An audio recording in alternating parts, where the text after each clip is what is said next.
7. All right, Trevor, thanks very much on a beautiful November Saturday in Salt Lake City. ESPN College Football presented by Claude. And our matchup in the Big 12 Conference, these conference rivals who've never played each other until today. Kansas State on the road taking on the Utes of Utah.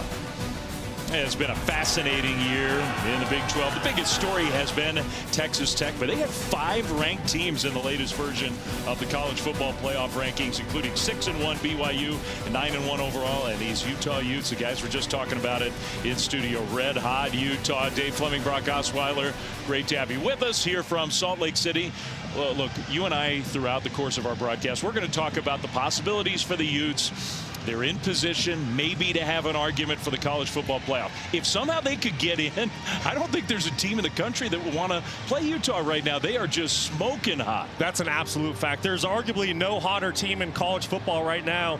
In Utah's 8 wins this season, it's been total domination. You go back a month ago when Utah last lost on the road to BYU. Since that moment a month ago, they're first in the country in in points per game, first in rushing yards per game, and 4th in total yards per game. So it's been an offensive explosion, and a big reason for that is offensive coordinator Jason Beck, who came over from New Mexico. The guy's been absolutely fantastic. Yeah, maybe it took him a few weeks to kind of get the new system in place, get everything rolling.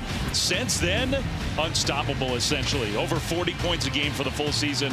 Top 10 in FBS football, 7 different games with 40 or more points. The Utes scoring margin 4th best in the country. Every one of their wins has been by at least 25 points this year, and on the ground just gashing teams, not just the total yardage, all those big running plays. 10 rushes this year of 40 or more yards, and they're doing it on both sides of the ball. Well, they are. We talked about the offense, but once again, and this is something Utah's had in the past, there's the championship defense to go with it.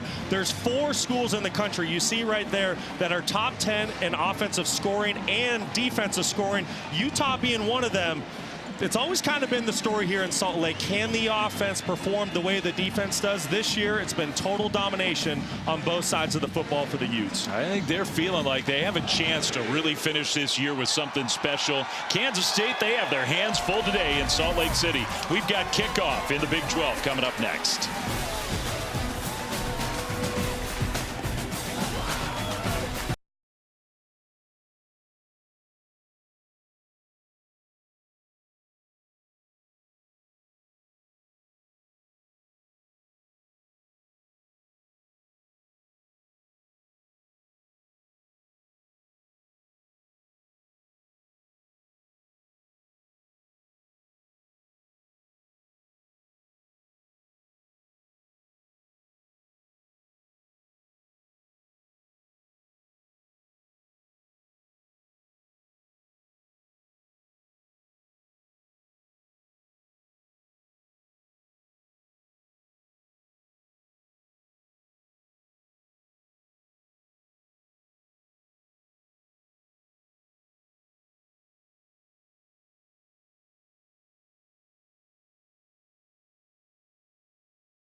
You're watching the Big 12 Conference on ESPN from Rice-Eccles Stadium, which will be full in the daytime hours. No night game here in Salt Lake City this week for Kansas State and Utah. Dave Fleming, Brock Osweiler, Stormy Buonantony is with us as well. And as we get ready for kickoff, let's send it down to Stormy.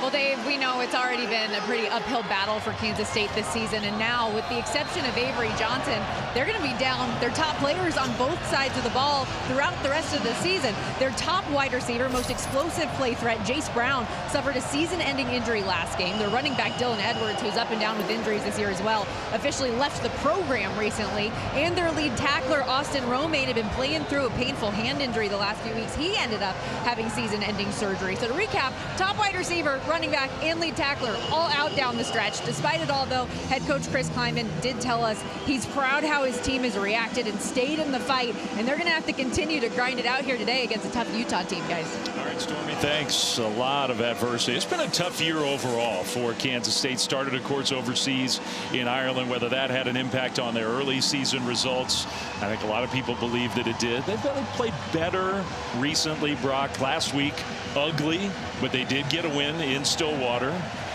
Yeah, nothing really pretty about the game a week ago. And you talk about the Kansas State season, you look at their record, 5-5. A lot of people around the country think that this is a much better Wildcat team. 3 of those 5 losses by just a couple points. It's been a really tough year for the Wildcats. Yeah, problem is now missing so many of those top players, as Stormy just detailed. But one guy they do have healthy is Avery Johnson, who came to Kansas State with so many accolades. He was one of the best quarterbacks in the country a few years ago, 2023 top 100 prospect. This is his 25th consecutive start. So Avery's got a lot of playing experience. He's climbing up the all-time record lists in K-State football history.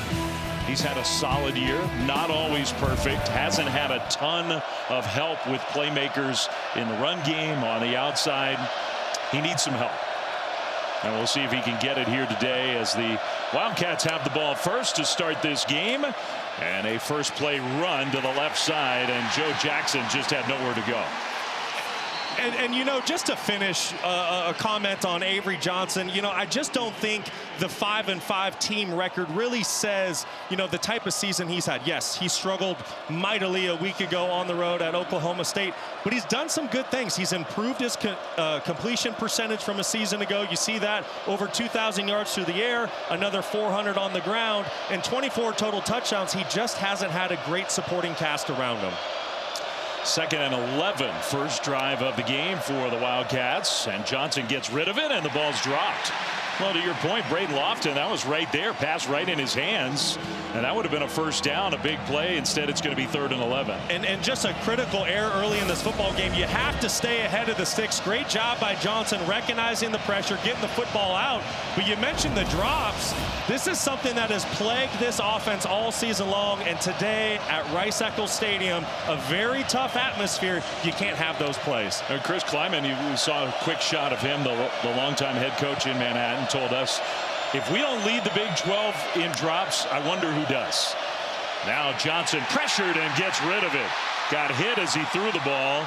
Scooped up by Barton. He takes it in, but that's an incomplete pass. I'm certain of it, and they will blow the play dead. John Henry Daly got the pressure in. Well, communication has been an issue for this Kansas State offensive line. You go back to a week ago, they struggled against pressure with Oklahoma State, and this is just miscommunication. Who's gonna block John Henry Daly? This is a guy that has 9.5 sacks, which is 7th best in the FBS. You better know where Henry Daly is. It looked like Kansas State was trying to set up some sort of screen, but you still have to get a hand on the defensive end before you head out. And now they're going to throw a very late penalty flag. Intentional grounding, optics number 2. The ball will be placed at the spot of the foul. The penalty includes loss of down, 4th down. And Chris Klieman very unhappy with that penalty. It took him a long time to talk about it. They decide it was intentional grounding. And I think that's a good call by the officials. There is a running back in Joe Jackson somewhat in the vicinity, but the ball looks like kind of hit 6 to 7 yards away from the running back. Pretty good call by the officials. But like I said, that is a mistake that could have been avoided if the offensive line just got a hand on Henry Daly as they work out for the screenplay. Sideline warning, Kansas State sideline. There's no yardage with this penalty. This is a warning. So I think Chris Klieman just got warned on the sideline. We're less than a minute into this game, and already the things that we've talked about with Kansas State, a drop, a huge drop, a miscommunication along the line, Avery Johnson just not getting enough help, and they got to punt the ball to Utah.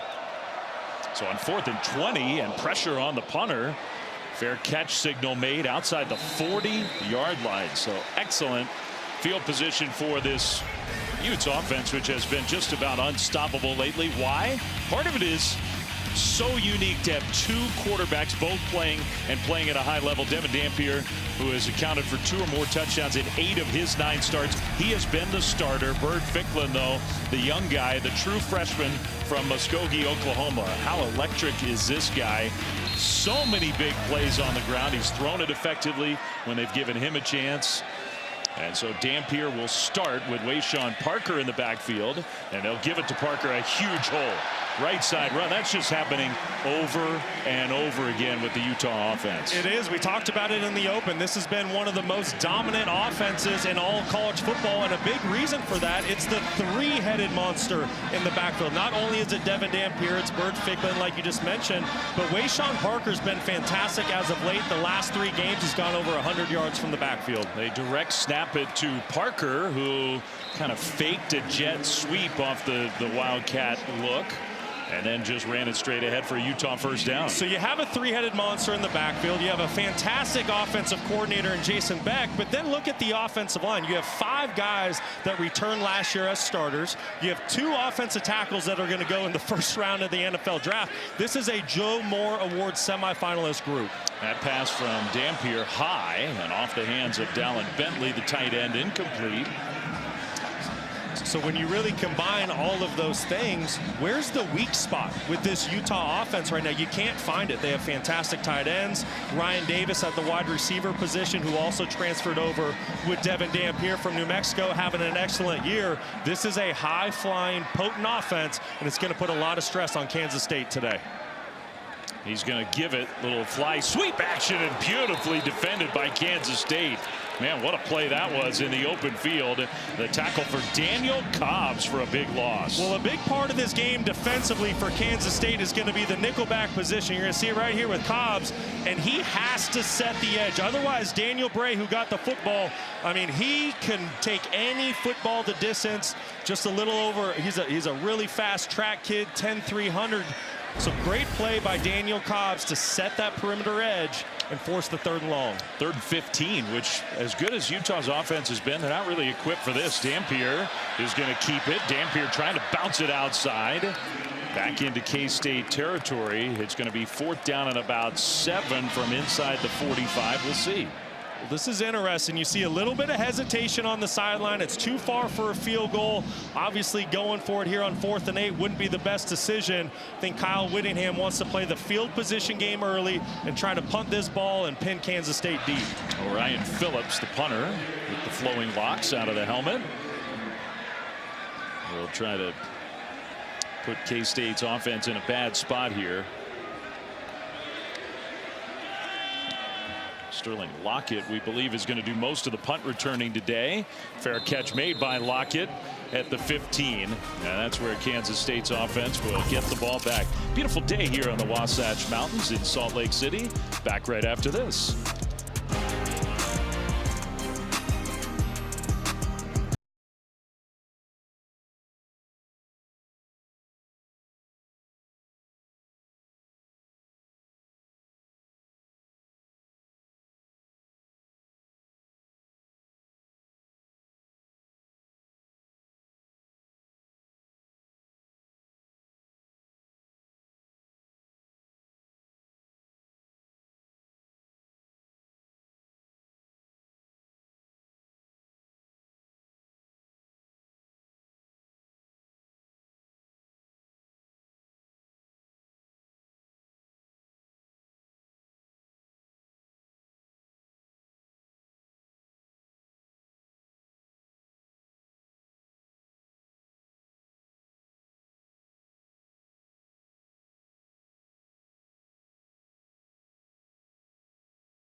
Well, for Kansas State, part of the frustration of this 2025 season is the expectation level. They were a top 20 team coming into the year, ranked preseason number 17. They went over to Dublin.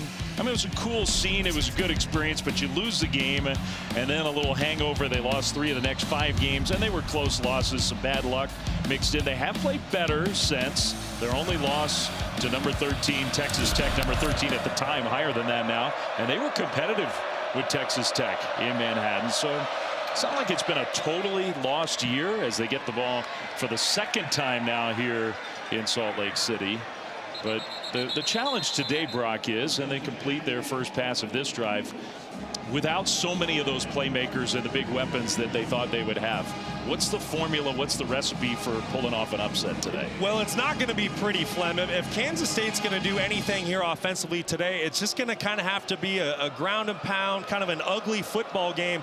I think early on in the game, you have to be willing to take those 2-3 yard carries, because the key to the whole thing for Kansas State is being in 3rd and short so Avery Johnson's legs can be a factor.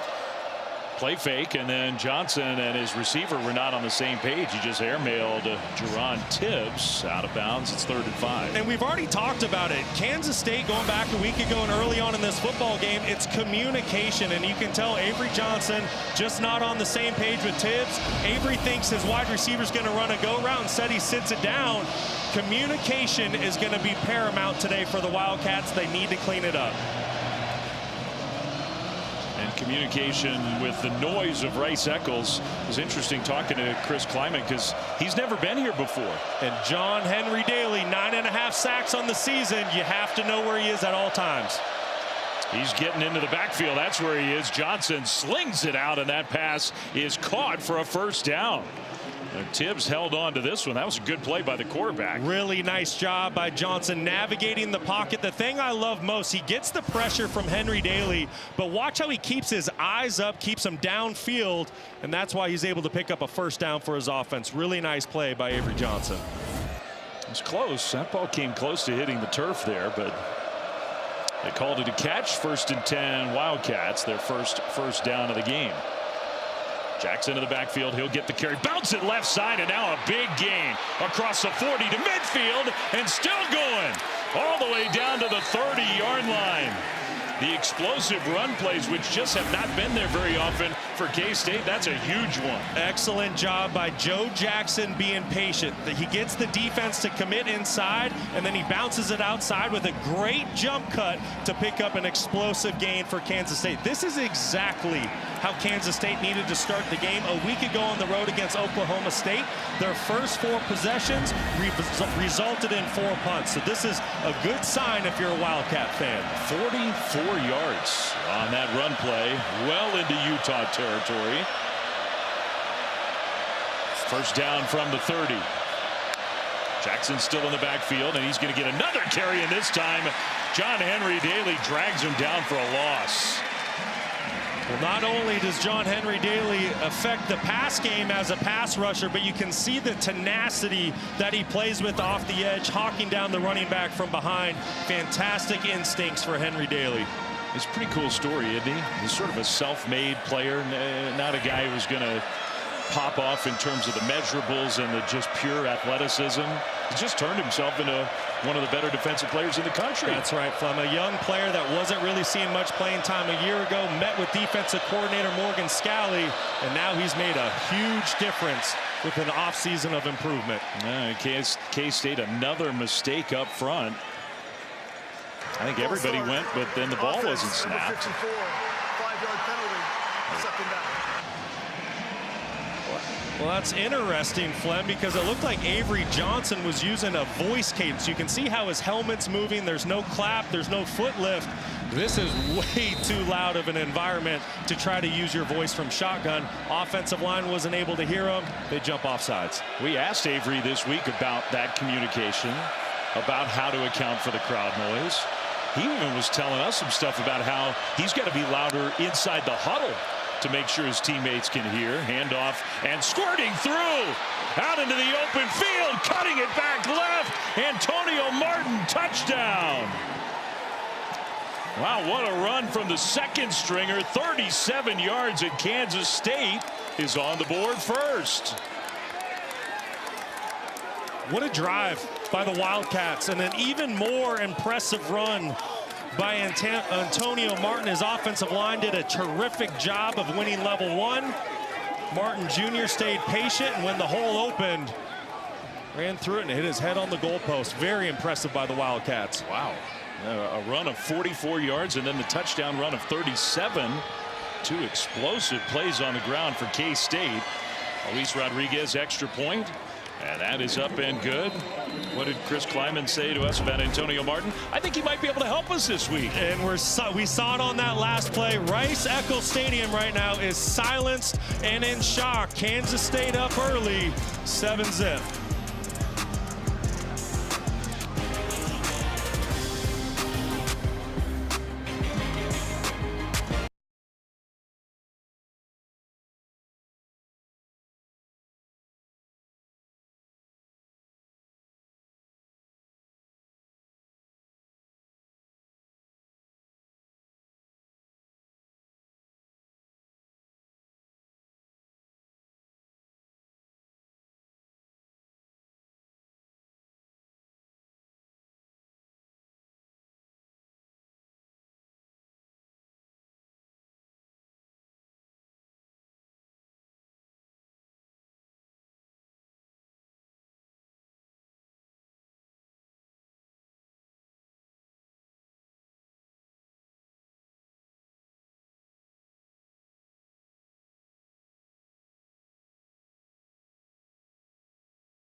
ESPN College Football is presented by Claude, the AI for problem solvers.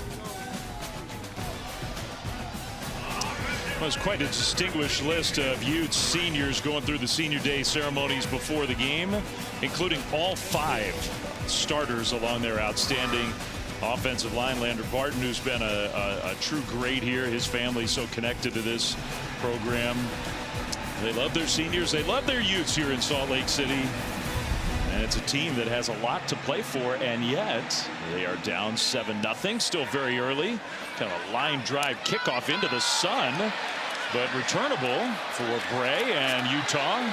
And he'll get it out across the 25 and about to the 30-yard line. So if you're sitting at home and you're wondering how Kansas State broke off 2 explosive runs on a top 10 defense, watch the individual effort by Andrew Lanegang and how he gets to linebacker Jonathan Hall late in the play just to get a glancing block on him. And ultimately, that's what springs Antonio Martin for the first touchdown of the game. Great effort up front by the 5 offensive linemen, the tight end, and then you can see the patience that both backs have displayed early in this football game. Lanegang almost like he blocked 3 different guys on one play. A little dump down from Dampier to Wayshawn Parker, the tailback. Out across the 35-yard line for a gain of about 5 on first down. Well, if you're a Kansas State fan right now, you're feeling pretty optimistic. You're seeing some good complementary football. Your defense had a great first series out there, forcing a punt on this high potent offense by the Utes, and then you see what your offense is doing. We'll see if Utah can answer. Dampier keeps left side, trying to get around the corner, shoves a defender. My goodness, just tried to bully Gunnar Maldonado out of the way.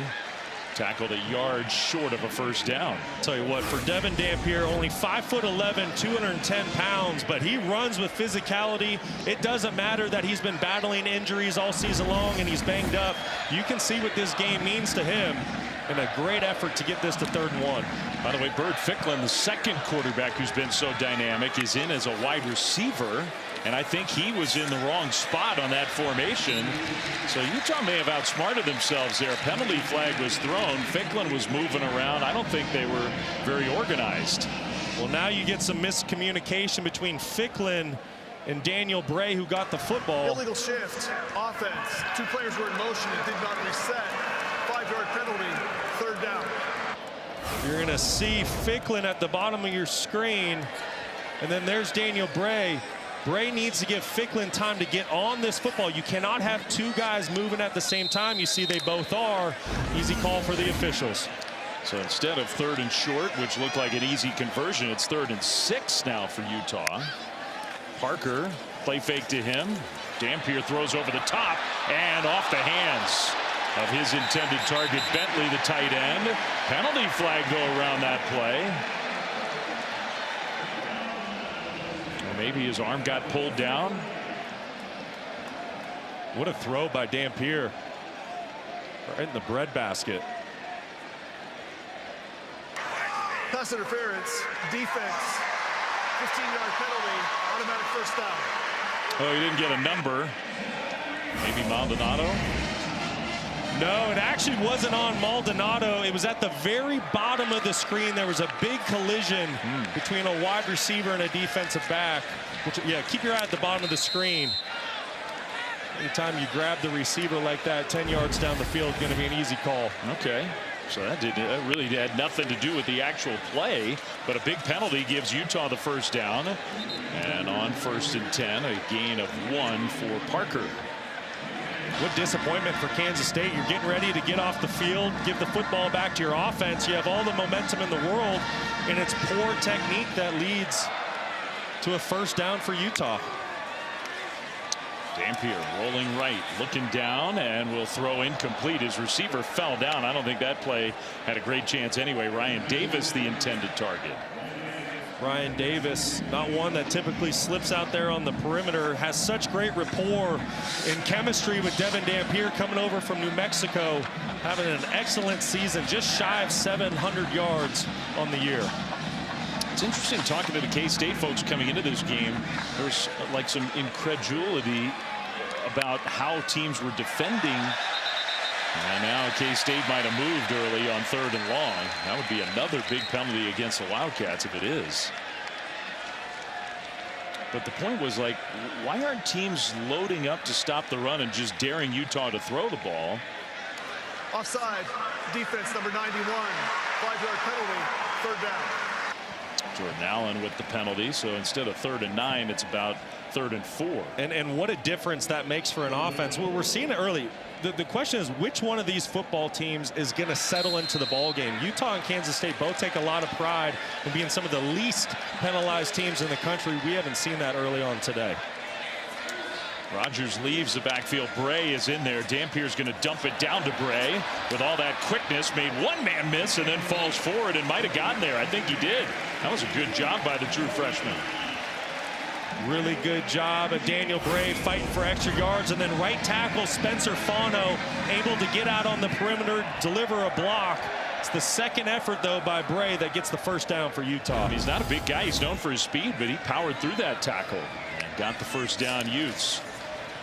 Dampier keeps. Made one man miss. He's looking pretty spry here in the first quarter. but tackled for a gain of just a yard. Give a lot of credit early on to this Kansas State defense. It is not easy to defend Jason Beck's offense. You're seeing it early. There's constantly jet sweeps. You got quarterbacks going the other way. Different personnel groupings. There's a lot of eye candy that's presented to a defense to try to force hesitation. But right now, defensive coordinator Joe Klanderman has his unit playing top-notch football. Fake to Parker. Dampier takes a hit and incomplete. He had Davis open, but the pressure came on the quarterback to force the incompletion. Just a step away from getting there, Ryan Davis was, but you're right, Flem. It's the pressure by Kansas State, and Asa Newsome. It's going to come right off the edge. That's Newsome, the outside linebacker. And that's what forces Devin Dampier to be a little bit inaccurate. And here we go again with a 3rd and 9. Can Kansas State force a field goal, get this ball back to their offense?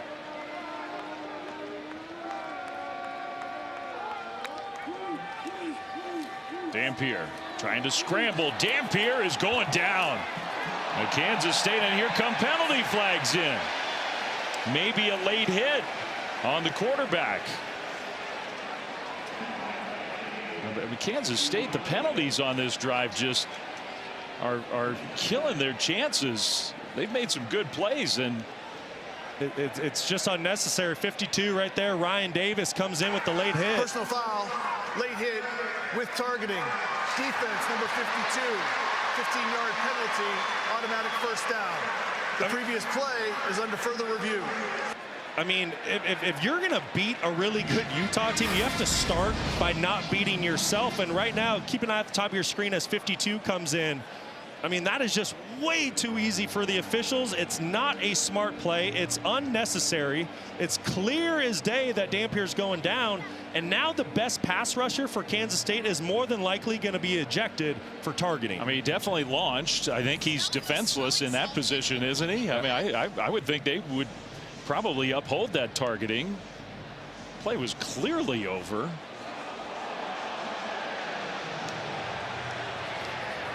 And you just got to think that this is a Kansas State football team that's just frustrated with how their season's gone. This is a team that was supposed to contend for a Big 12 title this year. Instead, they're sitting at 5-5. But regardless, you got to play smarter football than that. That was just unnecessary by Ryan Davis. They had the weird pass interference on 3rd and long that wasn't really a factor in the play at all, but gave Utah first down. They had the offsides on 3rd and long that made it 3rd and shorter, where Utah converted. Now this one, probably worst of all, just After inexplicable. Review, the ruling on the field of targeting is upheld. Number 52 is disqualified. Like, what are you doing? That one is just hard to explain. No excuse for that. I would just assume Chris Klieman is beside himself right now. I mean, we mentioned it. You're going to come in and create some sort of upset on the number 12 team in the country. You got to start by not beating yourself. And right now, that's exactly what Kansas State's doing in the first quarter. So Davis, I mean, it's a first down. It's a 15-yard penalty, and he's out for the rest of the game, as you called him, their best pass rusher. Bird Ficklin is back in, and he's going to come into the backfield alongside Dampier. And it'll be Ficklin who fakes it to Dampier, and then the freshman quarterback. His first carry of the game, and more penalty flags as the play was finishing. As it stood, a gain of 3, maybe 4.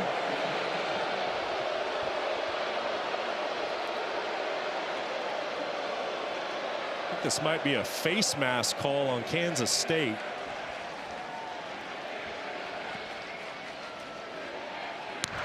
Personal foul, face mask, defense number 20. Half the distance to the goal from the end of the run. Automatic first down. Number 4 can remain in the game because the helmet was involved with the penalty. Ralph Ortiz committed the penalty.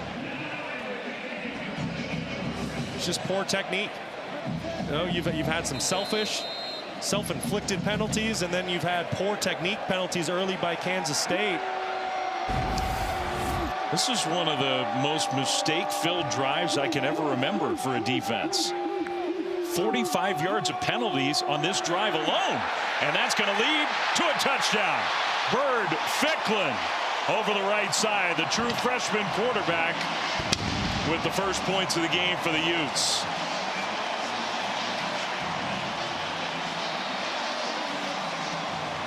I'm kind of at a loss for words as to how that drive unfolded. Just one penalty after another against Kansas State, gifting Utah the field. And that's not what Kansas State has done under Chris Klieman. I've mentioned it earlier, one of the least penalized teams in the country. Very uncharacteristic of the Wildcats. Extra point is up and good. And that ties the game.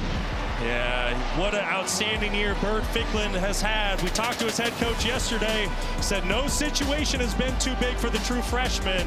Great answer by Utah.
PCs powered by Snapdragon X Elite processors feature blazing fast performance and next-level efficiency. Snapdragon, the heart of your PC.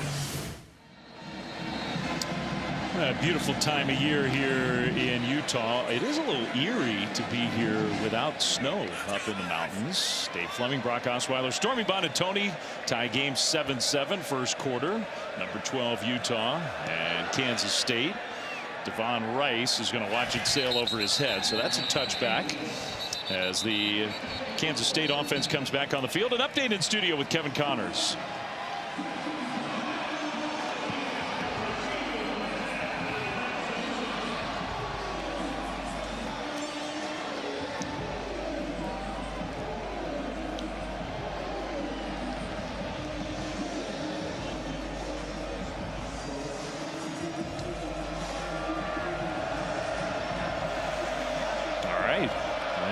kid can play, man. I'll tell you what, Malachi Lemon, what a year he's had. So Avery Johnson and the K-State offense back on the field. Jackson is going to pitch it. A little reverse play with some speed out there. And another good play on the ground. That's Sterling Lockett all the way outside the 40 to the 43. A gain of 19.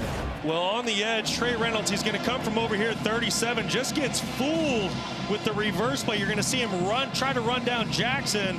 Loses sight of the football. Allows for Moss to come back the other way.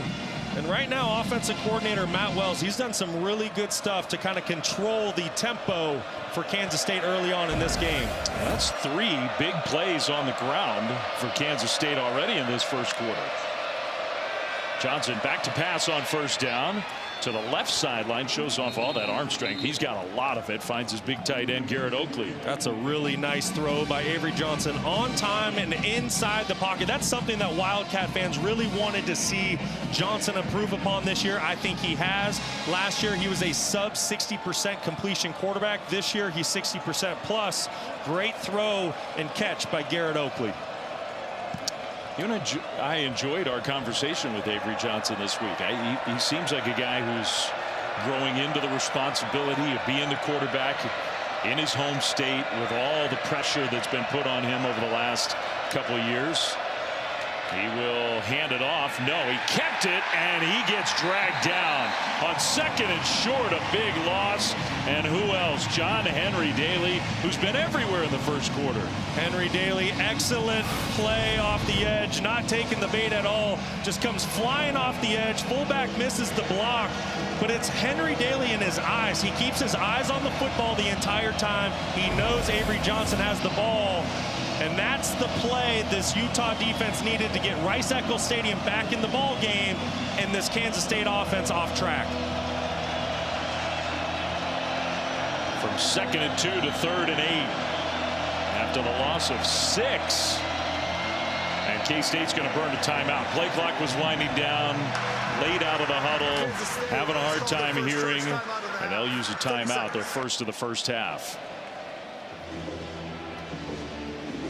Get organized for this 3rd down play coming up. By the way, coming up at 7:30 Eastern, while we have a moment to remind you, final game of our SEC on ABC triple header, number 20 Tennessee going down to Gainesville, taking on Florida in the Swamp. You can catch all the action over on ABC and the all-new ESPN app. Plenty of intrigue around the Florida program these days. The SEC, it's never boring. You think? Winning, losing, never boring. Meanwhile here, a lot of good things for this Kansas State team. Big underdogs on the road, coming off an ugly win last week in Stillwater. They've played much better, I think, overall in this first quarter, but now facing 3rd and 8. With as much man-to-man as Utah plays, I think you need to lean on your individual matchups. Right now, I like Garrett Oakley in the slot for Kansas State.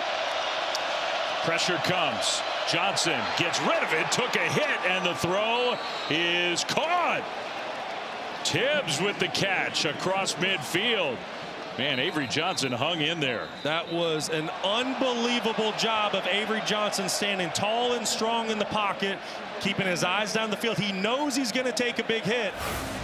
Boy, that's not a good sign for Utah. Let's go back to see if this is a catch. Yep, 2 hands under the football.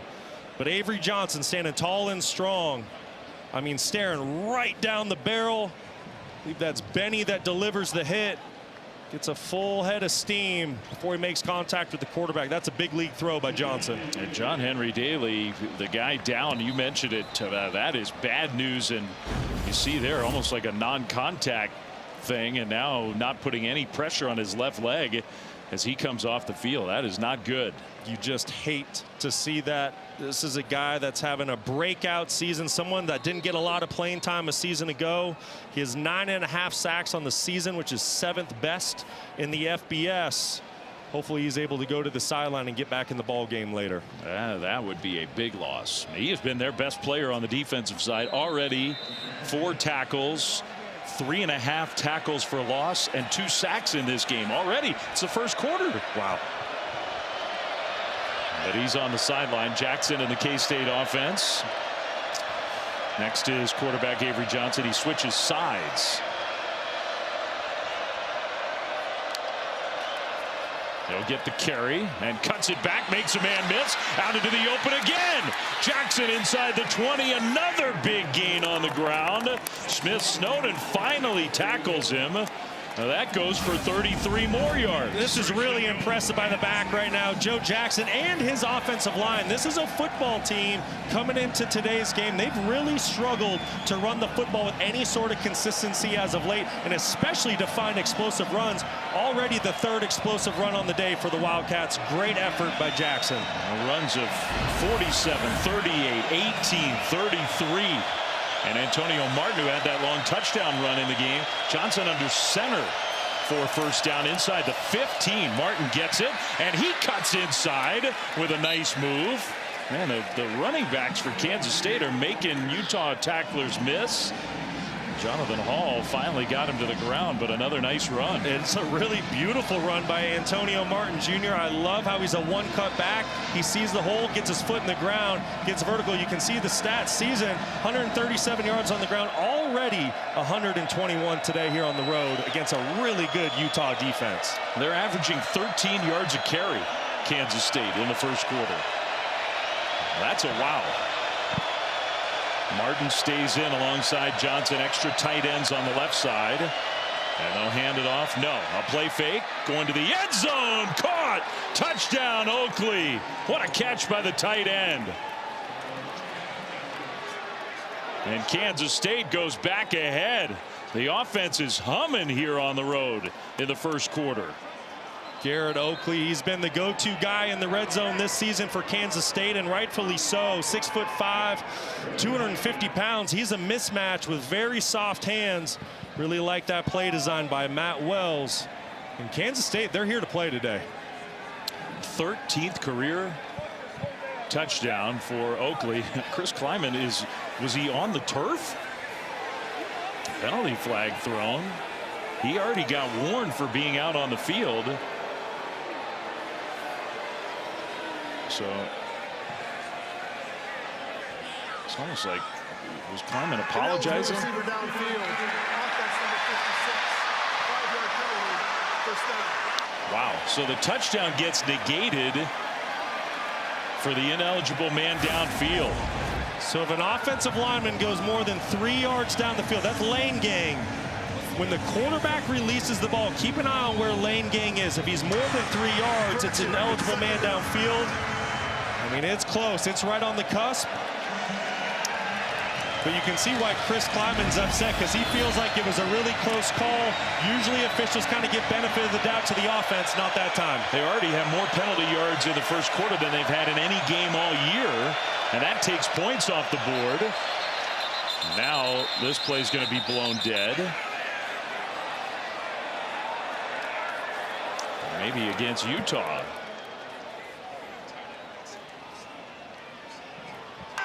Offside, defense, number 98. At the distance of the goal, second down. Alex Vakalahi. Yeah, just inside, getting a little head start. You can see it looked like Avery Johnson might have been trying to work a hard count. You can see his head bobbing. That means he's using his voice as well as the clap, clearly getting the big defensive tackle inside to jump off sides. So 2nd and 4, they can get a first down.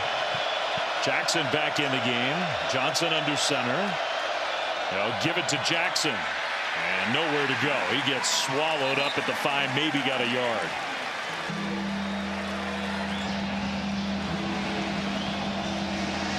Remember, Kansas State, they can still get a first down here. There's still an opportunity for that, so don't be surprised. I think they're probably going to let the clock run down and get to the end of the quarter and discuss this on the sideline, but they might keep it on the ground here in order to try to get it to 4th and short or just pick up a fresh set of downs. Well, it looks like that's exactly what they're going to do. A first quarter where Kansas State has to be pretty pleased with the way this game has gone. Without a doubt. Outside of the 7 penalties, this is exactly how Kansas State wanted to play this football game. Oh, yeah, there are those. Just 7 of them. Other than that, though, the Wildcats have come to play. And the ground game has been explosive. That's what we've been saying lately about Utah. But the Utes, they have their hands full here today with Kansas State. End of quarter number 1.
That game in Salt Lake City back here with Kansas State head coach Chris Kleiman.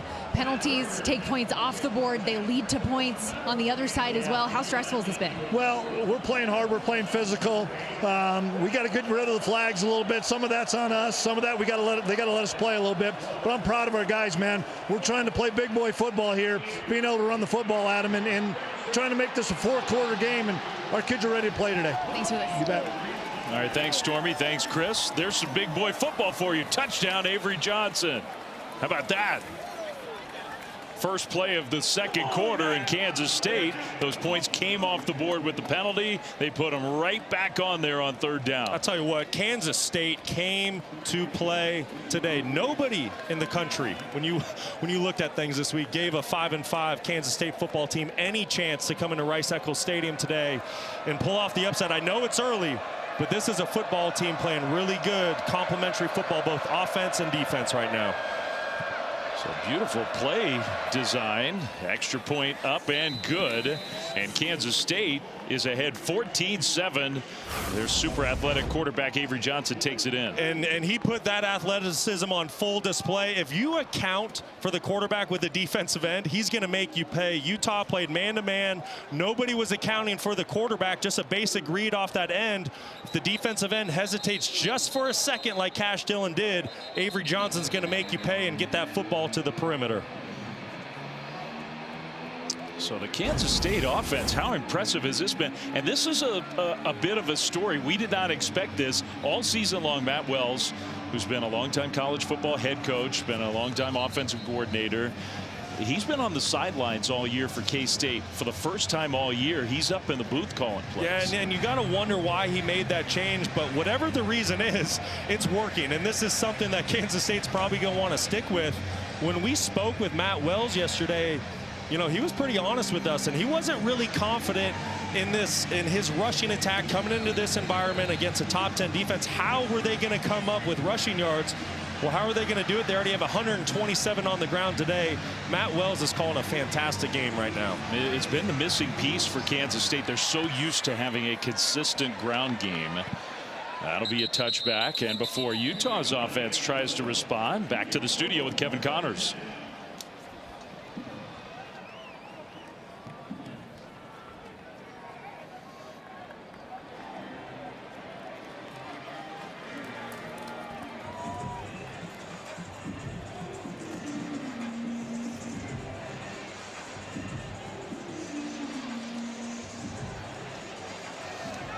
That feels like the most important game of the week in college football in terms of college football playoff implications. Penalty flag on the first play from scrimmage and a big run. This is Nate Johnson, not Wayshawn Parker, but Nate Johnson. We'll see what the flag is. As of now, it's a gain of 11. This game would have a lot of playoff implications if somehow Kansas State pulled off an upset. There is no foul on the play for illegal substitution.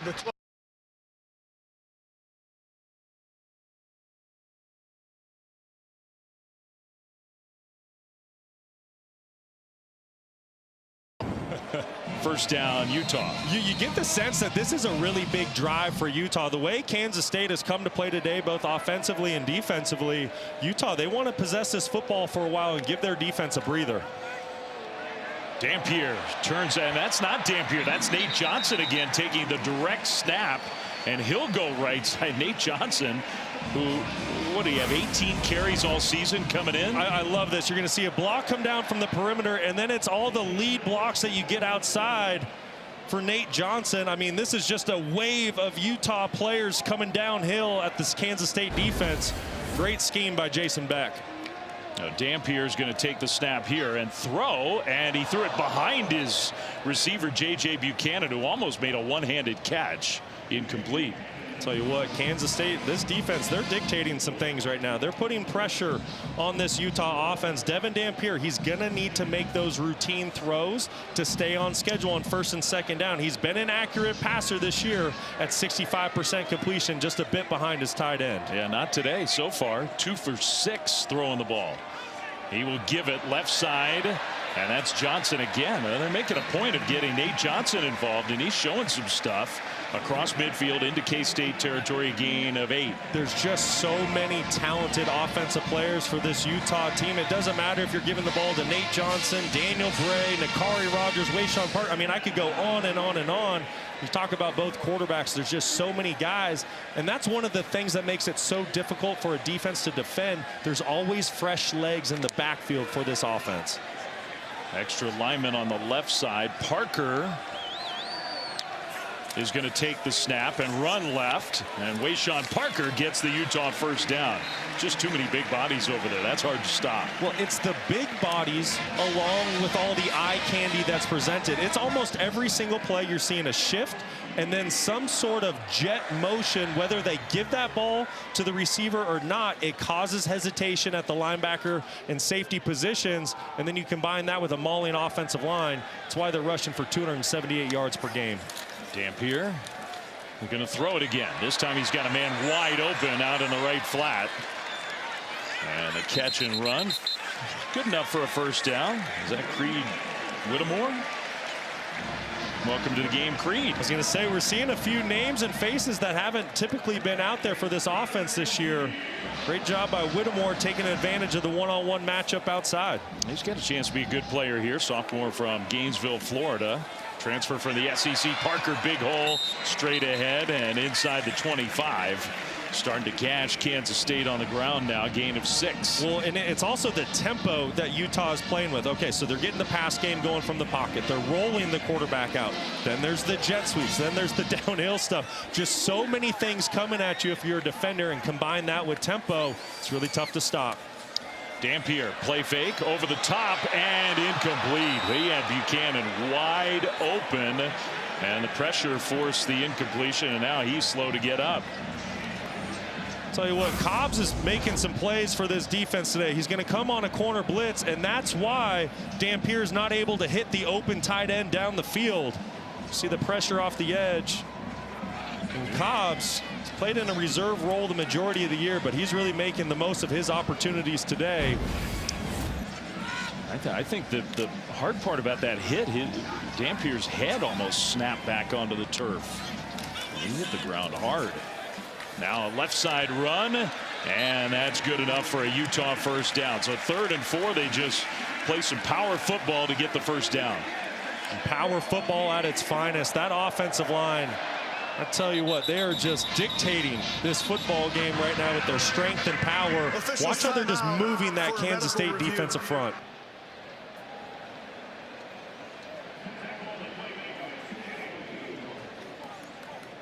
So now a stoppage. They acted like somebody was hurt, but I didn't see an injured player. So whoever it was got off the field quickly. Wesley Fair, I think, was the guy who got dinged up for Kansas State. So they may not stop this for a full injury timeout. Kansas State, big underdogs on the road, leading 14-7, second quarter. But Utah's powerful ground offense on the move here. Dampier and Bird Ficklin, those two quarterbacks who both have played so well. We haven't seen as much of Bird in this first half. And not only playing well, and you're right, Bird's been out there a little bit, not as much as we're used to seeing, but I think the unique thing about those two, both being quarterbacks, they're also best friends off the field, and they have a great relationship, and I think it just says a lot about the selflessness of Devin Dampier to take that young true freshman quarterback under his wing. Are they taking Dampier to the sidelines? Well, we showed that play a couple plays ago where he kind of smashed back into the turf. You wonder if that's what's going on. So his best friend is going to have to take the field here, it looks like. Bird Ficklin, who's really a cool story, under-recruited guy, actually was recruited but not offered by Kansas State, has been spectacular when Utah's given him chances. He really has. He's to me, the thing that's most impressive, he's not operating like an 18-year-old true freshman. The lights haven't been too bright. No moment's been too big. And last week he set a quarterback program record on the road with 166 rushing yards. He has a rushing touchdown already today. He's going to carry it just in the game. And Bird Ficklin inside the 10, down to the 5 or close to it. Every time he touches the ball, something good happens, it seems. I was going to say, he's just a special football player. To be a true freshman and make plays like this, watch the vision, watch the cut. It's also the strength. He had a 70-plus yard touchdown run a week ago where he delivered a stiff arm. This kid's special. There he goes again. Ficklin, end zone touchdown. Well, he's only played a handful of snaps in this first half. He's got both of the Utah touchdowns. That one from 6 yards out. There may not be a program in the country that has 2 guys who are playing at such a high level at the quarterback position like the Utah Utes. That is a good problem to have if you're a head coach. No kidding. Which talented quarterback do I want to play? Devin Dampier, Burt Ficklin. And I think the most impressive thing about the 2 of them, neither one cares. They just want to see their team have success and win ball games. And 2 very talented players. Well, the ground game on both sides has been impressive in this first half. This time, the true freshman QB. Well, second touchdown, but he got a couple great blocks. One by Wayshawn Parker and his left guard, Togiai. Utes answer, tie ball game here in Salt Lake.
The college football playoff selection show, the bracket will be filled. Judgment Day is here. Utah up to number 12 in those most recent college football playoff rankings. Figure they got to get to 10, maybe 9. And then they've got a real, I mean, they have an argument now of being one of the best 10 teams in the country. They definitely need a little bit of help, but they better start with winning today, because right now they have their hands full with the Kansas State Wildcats. It all goes away if they don't get a win here today. Let's go down on the field to Stormy. Well, right before the Utah touchdown, we saw starting quarterback Devin Dampier have to enter the injury tent. He was in there and evaluated very briefly before coming back out and sitting right back on the bench next to Bird. No one took his helmet, so it looks like he's okay. And Brock, you mentioned earlier how close these two are. It would be so easy for a veteran quarterback who's dealt with some injury issues to give the cold shoulder to a young quarterback who's playing so well. Ficklin said what makes it work with them is that he knows his role and Devin knows he's QB1. They are so close, they talk through everything. Well, no doubt about it, Stormy. That is a very special and rare relationship for two quarterbacks. Not just like supportive of one another or helpful or friends.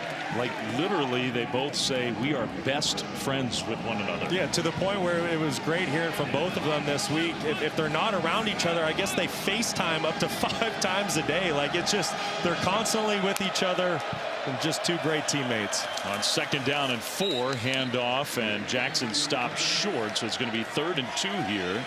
For this Kansas State offense has been really impressive. And they scored 14 last week in the whole game against a struggling Oklahoma State team. Been much better today, but this is a big play. Oh, huge play here, but this is exactly where Kansas State wants to be on 3rd down. When you're 3rd and 3 or less, that means Avery Johnson has the ability to keep the football and use his legs in 3rd and short. Don't be surprised if you see some sort of design QB run. And this is where Kansas State staying in the huddle very late, then to the line quickly. Part of their strategy maybe here on the road. Johnson keeps it. Johnson straight ahead and with some strength. He got the first down to look well. One of it. No. Wow, spotted short. Man, he looked to me like he got it easily. And maybe the knee was down. I don't know if that's a great spot by the officials. We'll see here on this replay. I sure thought from up here it was a first down. Wow. Where is the football when his knee first touches the turf? If I'm Chris Kleiman, this is one I might want to look at upstairs. Now that looked like a really tough spot for Kansas State. They're going for it anyway, and now whistles, and I think they are. The previous play is under further review to see if the runner gained the line's gain. All right, so they're going to look at it. We'll step aside. We'll give you one look before we go to the commercial break. Was his knee down? Where's the ball? Looked like a first down. We'll see.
Well, count me as very surprised. They upheld the spot on the field. It looked to me like Avery Johnson clearly had the first down.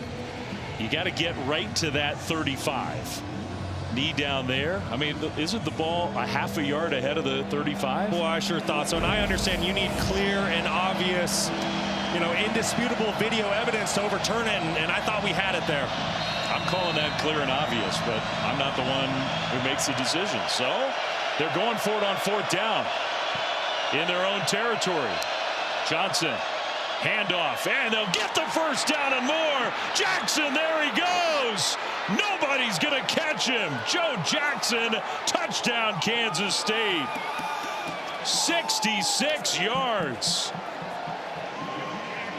And in a weird way, the call that went against him, I think, helps him.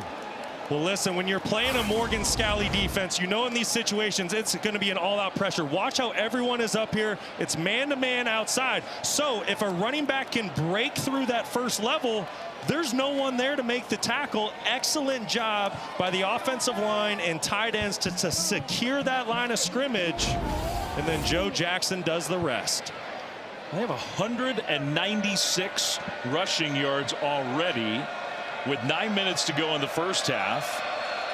Extra point here is up and good. And the point I was making, if it's first down, you don't have that kind of defense that you're describing. They didn't get the call, and this is what the result was. That's right. Matt Wells has found a chink in this great Utah defense's armor. Right now, K-State is dictating this football game.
Well, the Taco Bell Live Más student section, only one student section can claim the title of Live Más student section of the year. Who will take home the trophy this year? We're playing like a Where's Waldo game today with the Utah students because Ella Wells, the daughter of Matt Wells, K-State's offensive coordinator, is a student here. She's in that mix somewhere. 21-14. Wells and the Wildcats back ahead. Well, Jackson's going to get the credit for the touchdown, but I need you to see these blocks up front, and then tight end Swanson, and then really it's the pull by Vass. It's really those three parts. You have Pastore, Vass, and Swanson just do an excellent job of securing level one. I mean, not a finger gets laid on Joe Jackson once he breaks through that line. Great job up front by that offensive line and tight end. They are fired up. Look at Vass. he's feisty on the sidelines. Ficklin, the quarterback again. The jet sweep fake. And Bray took a hit, and then Ficklin got maybe back to the line of scrimmage on first down. This defense has done such a great job today of just doing their 1/11th. What do I mean by that? Every individual on that field is just doing their job. No one's trying to be a hero. They're staying in their lanes. They're staying eye disciplined, and that's why this Utah run game hasn't exploded like it has the past month. Play fake. Dampier back in, and that throw was off target. He had a man wide open, Bentley, the tight end, and missed him. Just another off-target throw, and we've seen a couple of those out of Devin Dampier today, and that's something that he has not done this year. He's been a very accurate passer, 65% completions on the season. He's 11th in the country when it comes to total QBR. But like I said, he's had a couple errant throws this afternoon. That's pitch and catch stuff there. He's 3 for 9, Dampier is. So now 3rd down and 9. The K-State defense has a chance to get a stop. Pressure picked up. Dampier's going over the top left side, and the pass is caught. What a catch and what a pass. J.J. Buchanan, the young tight end. Though Dampier much better that time for the big play. What a throw. What a catch. J.J. Buchanan. He's a tight end, 6'3", 225 pounds. He's matched up on a cornerback. Once again, that is a tight end that looks like a wide receiver running down the field. But how about that throw by Devin Dampier just when the Kansas State defense was challenging the quarterback? It was man-to-man coverage across the board. They brought pressure. They said, hey, beat us with your arm. You've been inaccurate today. Dampier delivers a beauty down the field. The true freshman tight end from Las Vegas with the 60-yard reception. There was a penalty on the play against K-State, declined, so they keep the long play, and back inside the 15. Direct snap to Parker, and he gets swallowed up. Maybe got to the line of scrimmage. Travis Bates made the play. Kansas State playing without Ryan Davis, maybe their best defensive end pass rusher. Targeting, got ejected from the game fairly early in the first quarter. Well, that's a huge loss for a defense. And then when you add the fact that leading tackler Austin Romaine, the great linebacker, is also out of the game, makes this defensive performance even more impressive right now. Good throw from Dampier that time to Whittemore, who's been involved in the offense in this first half. And that shoved out of bounds inside the 10 to set up 3rd down. Well, Utah has been one of the best red zone offenses in the entire country this year. They're scoring touchdowns at 80% a clip. So if you're defensive coordinator Joe Klanderman, what can you come up with here on 3rd down to force a field goal by the Utes? The Utes do not like to kick field goals. They sure don't. They do not want to do it. Bird Ficklin is in the game, but he's out as a wide receiver on the left side. Dampier takes a snap, bounces it right, turns a corner. Dampier, pylon, touchdown, Utah.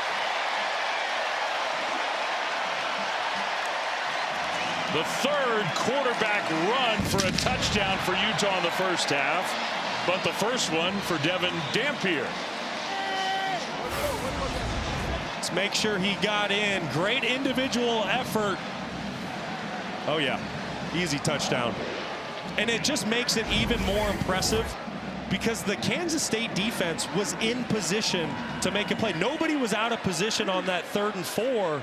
But it's the individual effort by Devin Dampier, the vision, the speed, and athleticism. What a play. Extra point is up and good. So Bird Ficklin has 2 rushing touchdowns, and now his very best friend in the whole wide world has one. Two-headed monster at the quarterback position. I mean, you see all those white jerseys.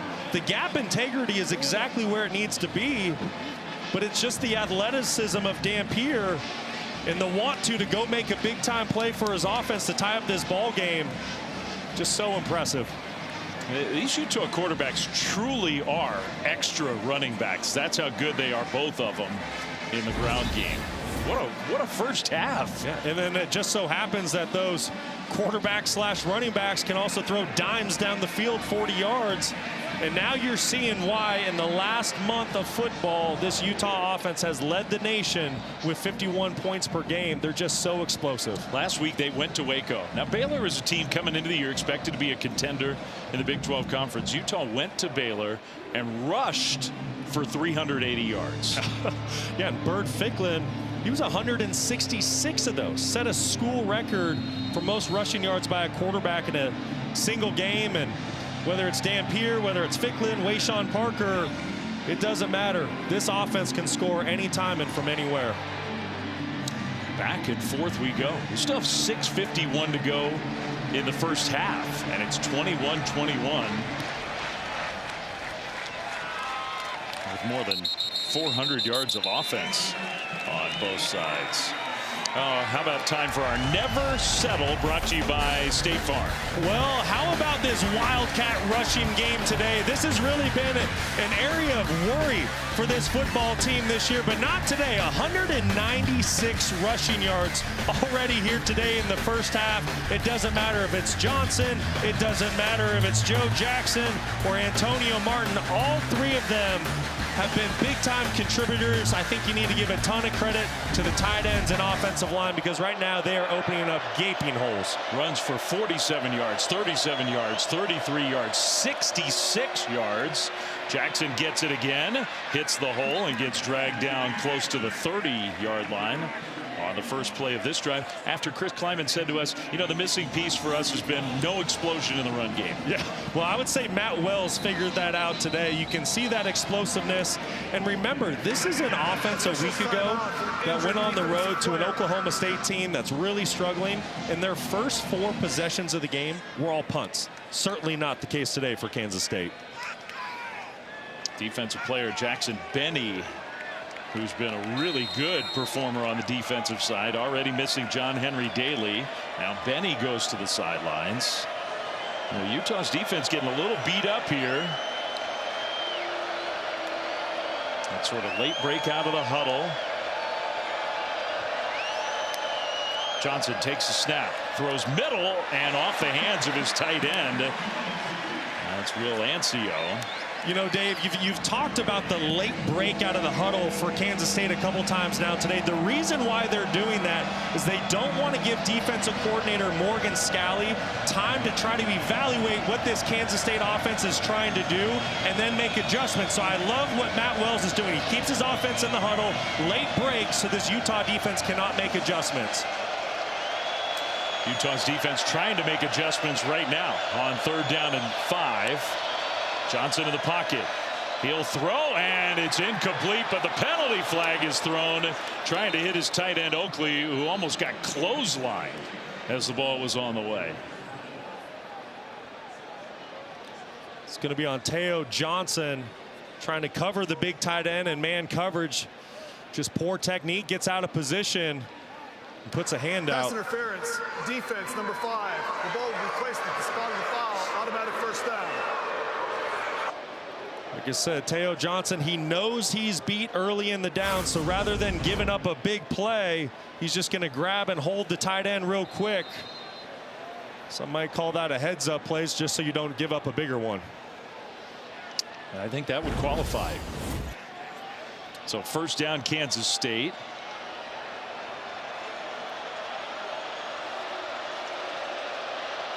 From the 35, Martin empties the backfield. Avery Johnson is going to take off. Johnson with that great speed. Another big run for Kansas State. There he goes. Johnson inside the 10.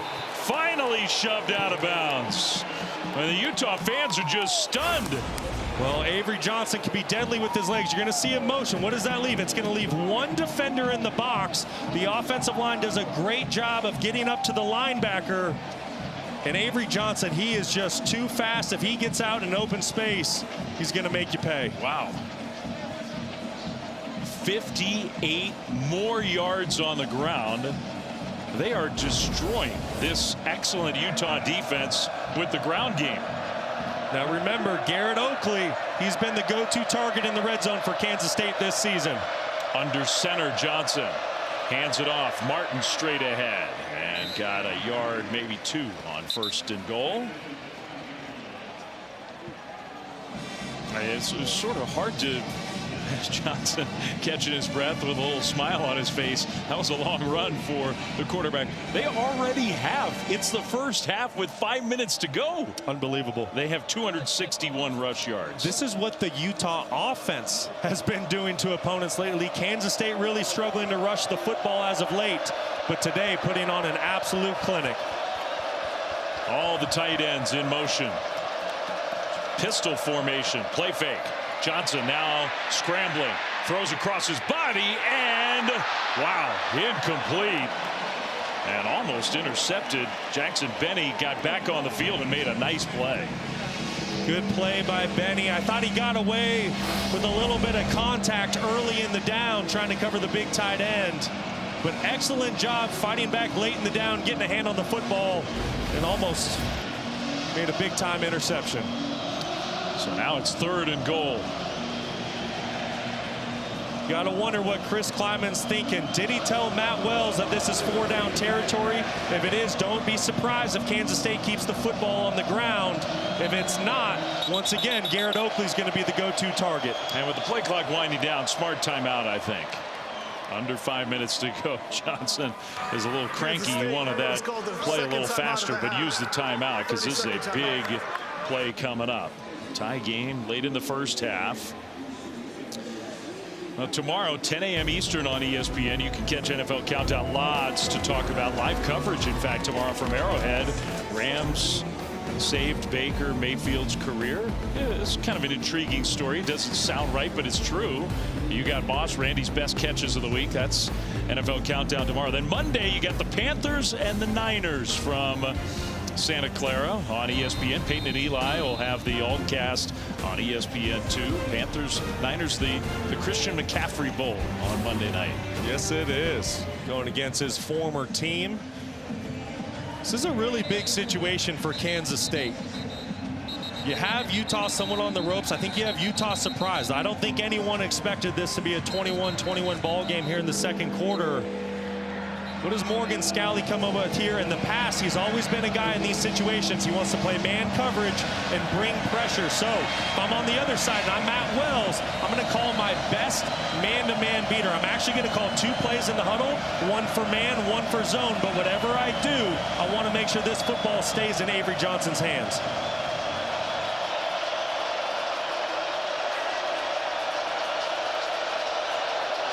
That's that tight end on the left side. Johnson looking right and incomplete. Little slant pattern trying to hit Lincoln Cure, a very talented young tight end. It's 4th and goal, and it looks like the field goal team's coming out. Boy, I thought that was a pretty good throw by Avery Johnson, giving his true freshman tight end a chance to make a play.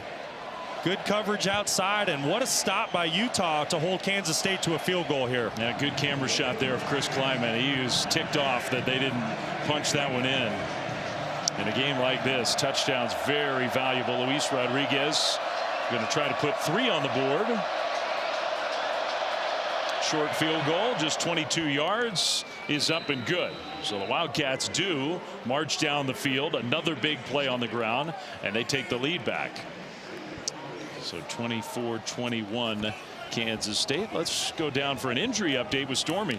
Yeah, Dave, you mentioned earlier John Henry Daly not in the game. He was flying around earlier, had 2 sacks. When he had to leave the field earlier, never a good sign when you're having to be helped off and already having the boot on in the field. So unfortunately, to see one of their best players unavailable, as we see K-State continuing to put points up on the board. I mean, he was everywhere in the first quarter. He's having just an all-American kind of season. And yeah, the shot of him being held back to the locker room with that boot on the left foot, not good. You just hate to see it. Breakout season for Henry Daly. 11.5 sacks on the year after his 2 today.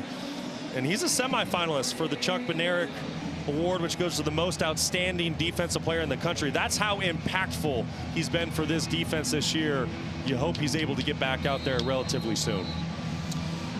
Meanwhile, just, I mean, really a fascinating first half here, and not at all the way that anybody would have figured this one would play out. Daniel Bray back to receive, hoping for an opportunity. Instead, it's a touchback.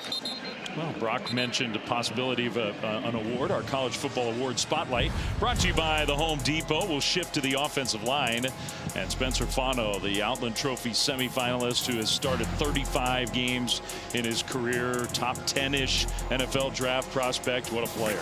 Oh, just an outstanding player. You see it right there. Started 35 out of 36 career games. He's been on the football field since an 18-year-old true freshman, and more than likely he is going to be the first offensive line taken in the upcoming NFL draft. At Home Depot College Football Awards show on Friday, December 12th, 7 Eastern on ESPN.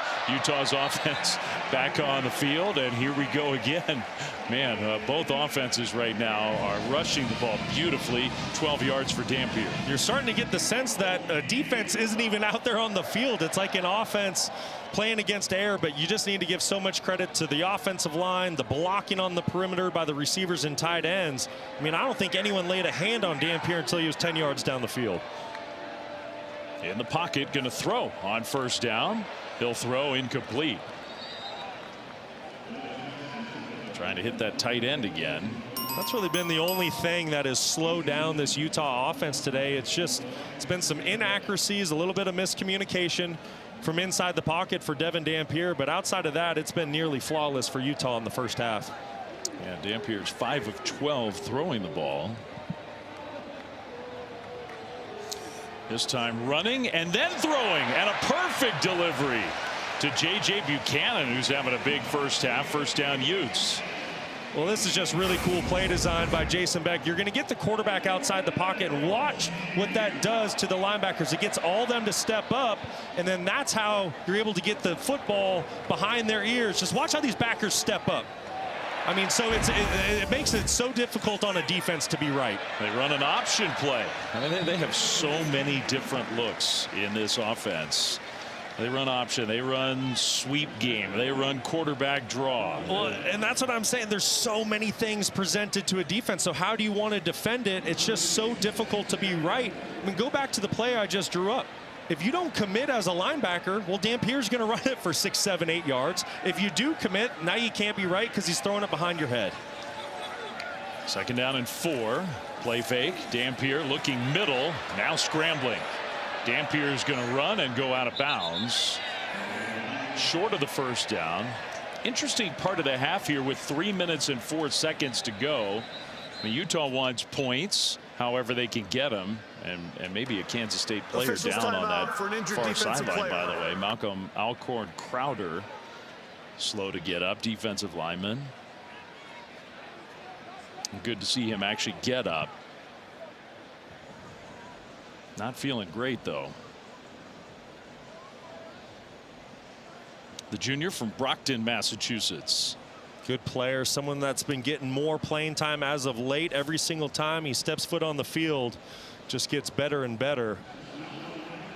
When you talk about injuries, this is just a defense that's been decimated. Ryan Davis knocked out of the game in the first half for targeting. We mentioned Austin Romaine, the leading tackler at linebacker. He's out. Had some issues in the secondary. So they're thin right now. Well, hopefully Malcolm's all right. 3rd and 4 coming up here for Utah. And how critical is this? Because if you're Utah and you don't pick up this first down, now you're giving Kansas State an opportunity with plenty of time before half to go get more points. This is critical, and I would not be surprised if this is 4-down territory with Utah the way they're running the football today. I would not be either. Both quarterbacks are in the game now. Ficklin and Dampier. Dampier comes in motion. Ficklin takes the snap. Ficklin with the run. First down, Utah and more. Man, is he hard to tackle.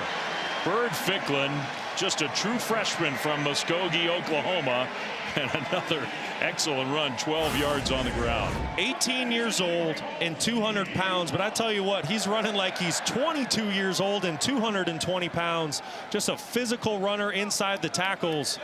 There's nothing this young quarterback can't do. The only guy who came close to stopping him was his own offensive tackle, big Caleb Lomu, who then kind of redirected and said, no, go this way. You see Utah starting to slow things down. They don't want to give Kansas State this football back before half. I think it's the right way to play it. Ficklin still in the game, fakes a run, looking to throw, slings it out, incomplete. Intended for Buchanan, true freshman to true freshman, but it'll be second down. Good decision by Ficklin. Good coverage down the field by K-State. No reason to force the football in plus territory. It does stop the clock. We have the 2-minute timeout, presumably after this next play. K-State has 1 timeout remaining, leading by 3 in a very entertaining back and forth first half in Salt Lake City. Ficklin off the field, Dampier back in. He'll hand it to Parker straight ahead, and Parker with a power run took a big hit. And that is now the 2-minute timeout after a short gain. So 2-minute drill for Utah, down 3 when we come back. That's the 2-minute timeout. Timer, please set the game clock.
Oh, that sounds a little scary. Thank you, Kevin. We'll look forward to that. And if you're flipping over to this game from one of those others that is at halftime, 261 rush yards allowed by Utah.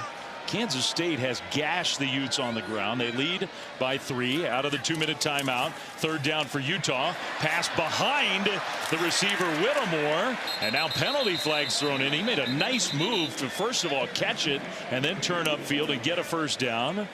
And we'll see if those penalties are against Kansas State. I don't know, maybe not. I think it's going to be on J.J. Buchanan.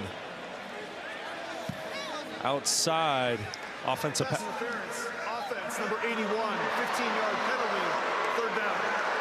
Just like I thought, it's the true freshman tight end. And I get it, you're trying to create a man rub. He's going to work right here, and then you get the route underneath. But watch the contact down the field. Anytime you put your hands into a defender's chest, that's just going to signal to an official that you're blocking. You're not actually running a route. You might, if you're a Utah fan, think it's a little ticky-tack, but Buchanan needs to use better technique there and just run the defensive back off. That's a big penalty. Instead of a 1st down, it's 3rd and 22, maybe out of field goal range. Dampier across the middle, incomplete. He threw it behind Dallin Bentley, the tight end. What a sequence that was. I mean, now 4th and 22. It's massive. And now Kansas State gets the football back. 1 timeout in their back pocket. Plenty of time to go get points. And if you're Kyle Whittingham and this Utah fan base, you're just sitting here saying, what is going on? I thought we were playing a Kansas State team that's 5-5. 5-5, down and out, coming off an uninspiring performance last week. And yet here they are on the road against number 12 Utah. And getting the ball back with a chance to add on. And the punter, that wasn't great execution. Orion Phillips just booted it right into the end zone. And Kansas State will start at the 20. Well, this was a run game coming into this game today that really didn't have many explosive runs. And Joe Jackson and the offensive line for Kansas State certainly changed that on the 2nd possession here today. You see the explosive run. And then later on, there's a 4th and short. Kansas State decides to go for it. Utah brings an all-out blitz. Offensive line tight ends do an excellent job of securing the line of scrimmage. And Joe Jackson just needs to go hit his head off the field goal post because the blocking is so good. Not a single finger laid on him. An excellent day today.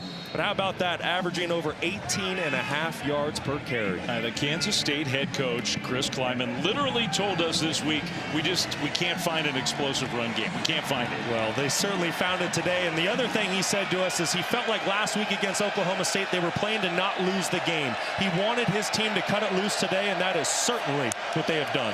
Averaging 15 yards a rush. They're getting more here. Jackson out into the open. What a cut to midfield. Jackson to the 30, to the 20.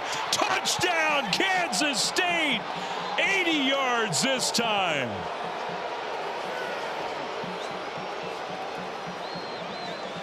Incredible. They've done it again. 341 rush yards. It's not halftime. Utah fans are in shock. They cannot believe what they are seeing here today at Rice-Eccles Stadium. But Joe Jackson just putting on a career day. 9 carries, 229 yards. Unbelievable. I mean, this incredible fan base. Some boos were raining down at the end of that run. I think before Jackson even got in the end zone.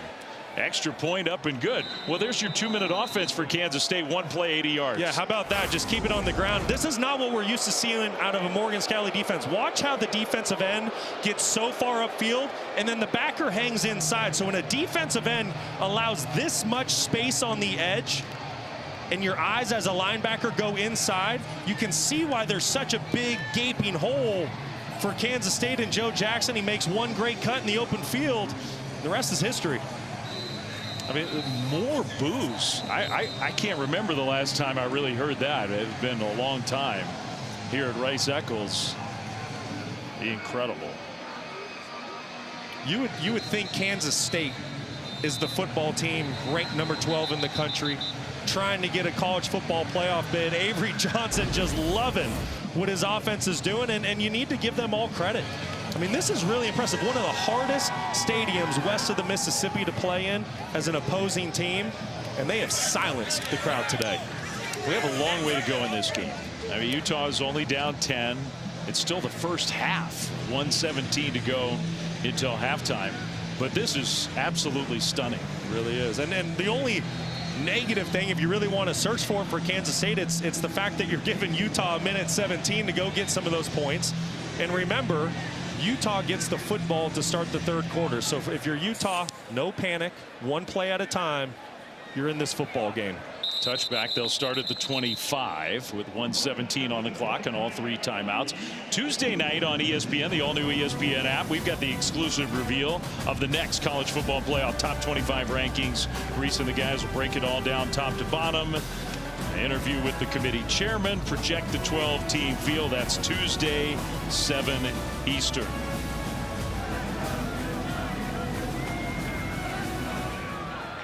Kansas State fans bundled up here in the Wasatch Mountains watching their team put on a show. Now a little slant pass and caught by Whittemore. First down Utah. That'll stop the clock momentarily outside the 35. Really good start to the drive for Utah. As a quarterback, you always want to have a positive first play on your 2-minute drive. No need to be in a hurry. You have 3 timeouts. First down again. Dampier in the pocket. Now he's going to throw incomplete. That'll stop the clock. It's a really good play by Dampier just to get rid of that football. Pocket's starting to break down. You don't want to take a sack and lose precious field position, have to burn a timeout. Now, if you're Dampier, you have to keep in mind, as much as you want a touchdown on this drive, your field goal kicker, Dylan Curtis, he's got a big-time leg. So if you can just get to the 40-yard line, you're going to have a chance for points before half. 2nd and 10, Utah. Dampier throws that one, and another turn upfield by Whittemore, who's been really involved in the pass game. First down Utah. It's a great job at Dampier recognizing the soft coverage to the boundary. It makes it an easy throw, and if Kansas State's going to give that much free access, take it all day. That's 11 more yards. Clock stopped. Now it winds again. Dampier airmails that one out of bounds. Trying to hit Whittemore again. I think Joe Klanderman had enough of giving free access to the Utah wide receivers, elected to play a little bit of cover 2 on that last play, which means you're going to press your corner, you're going to put a safety over the top, and Dampier wasn't able to get a completion. Little shot of Dylan Curtis there, the career-long 54, but Brock's right. I mean, he's got the leg for even longer than that. Little pitch play to Parker, who's trying to get out of bounds, kind of dove that way, and he did. So that saves a timeout. Now, he did not get a first down, but he dives out of bounds. Utah doesn't need the first down. 42 seconds on the clock. It's a great effort by Parker. You're just on the doorstep of field goal range, about 7 yards away, but more importantly, at 3rd and 4, you want to keep this drive alive. Whittemore's kind of been the go-to target this drive. He's at the bottom of your screen. 3rd down. Dampier looking to throw. Now scrambling. Dampier can't get away. Kansas State sacks him back behind midfield. So 4th down coming up. And Kansas State, the clock is stopping here. Kansas State has called their 3rd and final timeout. Well, the defensive line's going to get credit for the sack, but I just want you to see where's Dampier supposed to go with this football? Covered, covered, covered, covered. Just nowhere to go. Great job by the Kansas State secondary. The defensive line able to get to the quarterback. And it was Chris Kleiman called the timeout, which is interesting. Their final timeout. You know, I don't hate it. In this situation, what do you have to lose? You're 5-5. Don't be surprised if Kansas State brings an all-out block here, trying to create some sort of, you know, big-time play late with 29 seconds and get some more points before half. And I think the reason you call the timeout there really is, if you don't, Utah just lets the clock wind down, maybe calls timeout with a few seconds left, throws a Hail Mary. Here with 29 seconds, if you do that and don't get it, you give K-State the ball in midfield. So you basically force the punt instead of a Hail Mary. Really good point, Dave. Really good point. Took me a minute to figure it out, but I got there. Great teamwork. K-State showing a little pressure on the punt, and they do pressure that punt. That one's going to go out of bounds at about the 5-yard line. It's a good execution there. 22 seconds left to go in the first half, and really a very surprising half. If they lose, their chances are over with a capital O. Yeah. If they win, I mean, they need some help, but Utah is in a position where they have a real true chance to get to that college football playoff. With a loss, though, Yeah, it's night-night if you lose this football game today to Kansas State. And remember, I mean, this is a Utah football team under Kyle Whittingham that came into the season with Big 12 championship aspirations, and that's a bit of a reach at this point. Once again, they need some help if they're going to play in Arlington. But eyes are set on the college football playoff, but you need to handle business today. And right now, Kansas State has you on the ropes. Final seconds of the first half. Avery Johnson is going to hand it off to Jackson. And Jackson, everybody in this stadium is holding their breath when he touches the ball. Most rushing yards for any player in a single half in college football all year. Wow. For Joe Jackson here today against Utah. Well, I knew it was a special performance. I didn't know how special, but Joe Jackson, 10 carries, 237 yards, and 2 touchdowns to go along with it. Incredible. Kansas State's offense humming on the ground, and Kyle Whittingham and his Utah defense, they have some work to do. They will get the ball to start the second half. Stormy's getting ready to talk to the Utah head coach, who I'm sure is not that thrilled with the defensive performance. Let's go down to Stormy. Coach Whittingham, what's been the biggest challenge to slow down this K-State run game? Can't play the run. We just can't play. We're losing gaps. We're blowing assignments. Worst half of defense we've played in a long time. Still a full half of football left. What will you tell your team in the room? Well, we got the ball coming out. Defense has got to get some intensities to them. They're flat. So we got to get going on defense. Offense, we put up 21. We're still not really in sync, but at least we put some points up. Thank you. Yeah.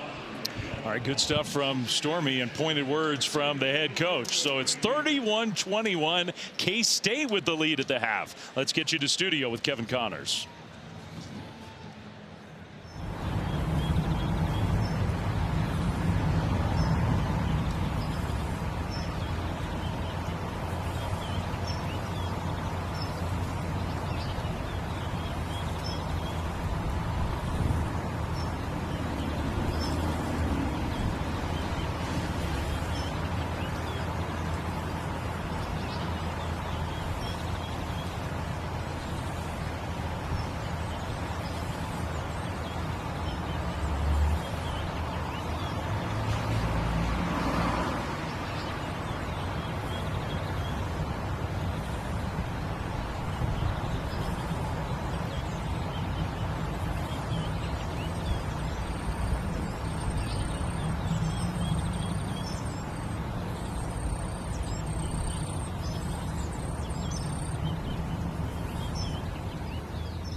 offense, and yet they're down by 10.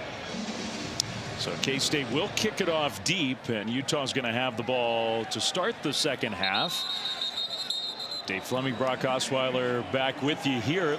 Look, I know Utah's offense is coming on the field. Brock, I have to imagine in that Utes locker room, the discussion was about the defense. No question. What's your answer? Kyle Whittingham, Morgan Scalley, what are you going to do to slow down this Kansas State offense in the second half? They nearly put up 400 yards of total offense. But remember, 348 of that came on the ground. So there's no secret to what Kansas State wants to do this afternoon. What's your answer, Utah? Meanwhile, the Utes offense with Dampier giving it to Parker, who cuts it to the left side and gets all the way out to midfield. So a great first play to start the second half from what might be a motivated Utah team here. Well, what's the answer? It might be just get in a good old-fashioned track meet and see who can score the most points. Wayshawn Parker running tough here in the second half. Not the game that I expected, or probably most people expected. Dampier, all kinds of time, heaves it downfield, incomplete. Man, he had forever in the pocket. Whittemore, the intended receiver. Great job by that Utah offensive line to give Dampier time. He created a little bit with his legs to create some space and time to push that football down the field.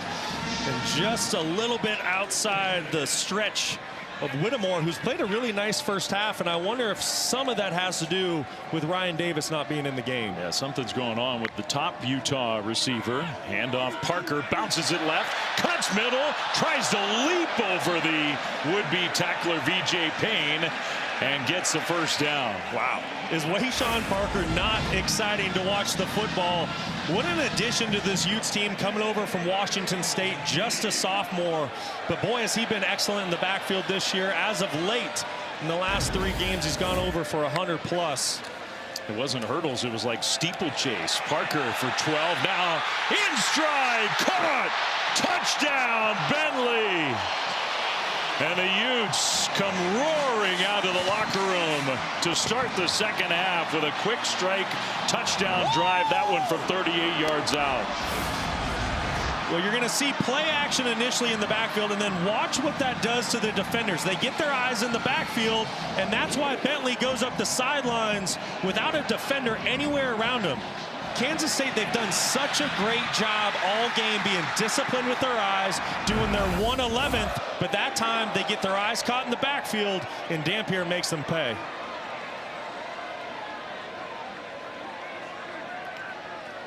Extra point is up and good. Well, the playoff hopes for Utah are on the line, and this group has been playing so well. Did not have the first half they wanted. They come out to start the second half and make a statement.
Introducing SportsCenter for you, personalized every single day. Now available on the ESPN app. Powered by your favorites.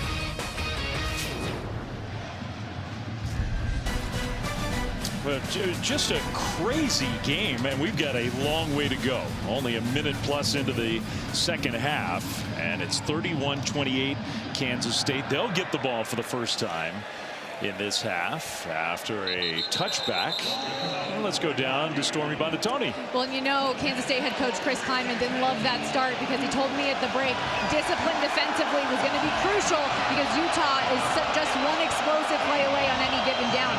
When I talked to him about his offense, though, I said, what has gotten into your run game? He said, you know, this is something we thought we could do. Other teams hadn't committed to running the football against them, bringing in some different gap schemes they hadn't seen. And he said, there's still some run game he thinks they could get to. Joe Jackson with 236 in the first half. We might be on record watch, the most for a Kansas State player in a single game. 292 Darren Sproles in 2004. We are definitely on record watch. He's already got the all-time stadium record for rushing yards in a game, and the first play for K-State, the pressure came and Avery Johnson had to throw it away. Well, the big question here in the second half is what adjustments does Morgan Scalley make to his defense? We all know this Utah football team defensively loves to play a lot of man-to-man coverage. Well, when you get that, your eyes are on your man. So I'll be interested to see here if Morgan Scalley elects to play more zone coverage so you can get more defenders with eyes in the backfield here in the second half. Tight end came in motion, almost became a fullback, and they hand the ball off. And another positive run for Jackson. Found a small crease and got through for a gain of 5. Tell you what, this offensive line for Kansas State today, I am just so impressed. 79, Devin Vass, and the rest of the big fellas up front, they've been terrific. And for Utah, Rice-Eccles Stadium is starting to come alive. They know what's at stake, trying to make the college football playoff. Can they get off the field here on 3rd and 5? It's not been a great third down offense all year for K-State. Johnson trying to make an adjustment to the play. Play clock winding down. They get it snapped. Avery Johnson in the pocket. Johnson will throw, and it's knocked down. Incomplete. Jonathan Hall got a hand on it, and the Utes force a 3-and-out to start the second half. Nice job by Jonathan Hall reading the quarterback's eyes. Utah comes out and plays zone coverage on 3rd down, which they don't do a lot of. Offensive line gives Avery Johnson time to throw the football, but you see Hall does a great job. Eyes on Johnson in the backfield when he goes to throw, gets a hand up on the ball, and that's the stop that this Utah defense desperately needed.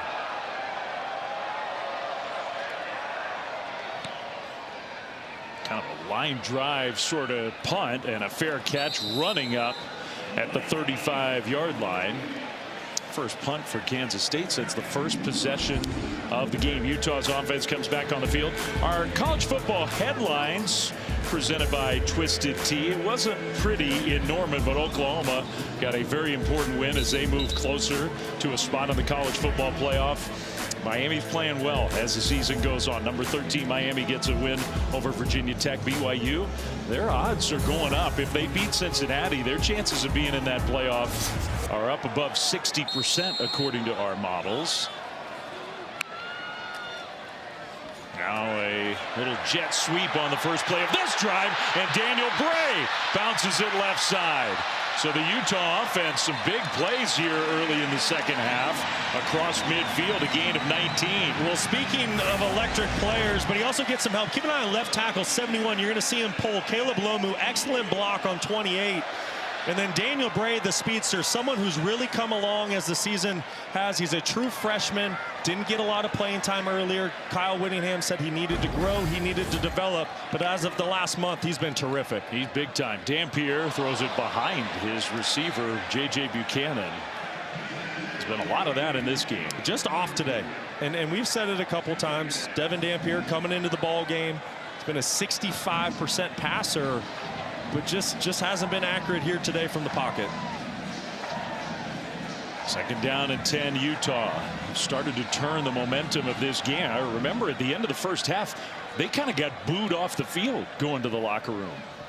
Now down just 3 with the ball. This one right on target in the turn upfield.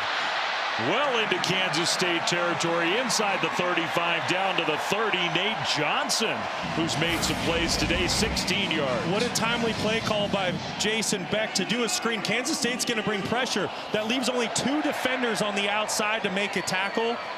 Perfect play call by Jason Beck here on this drive. Utah on the move again.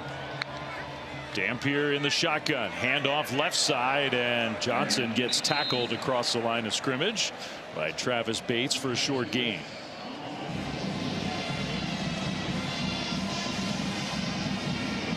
Utah going a little quicker tempo here. Already their second possession of the second half. First time they had it, they took a minute and a few extra seconds and got in the end zone. This throw, and that one right there to the tight end, Bentley.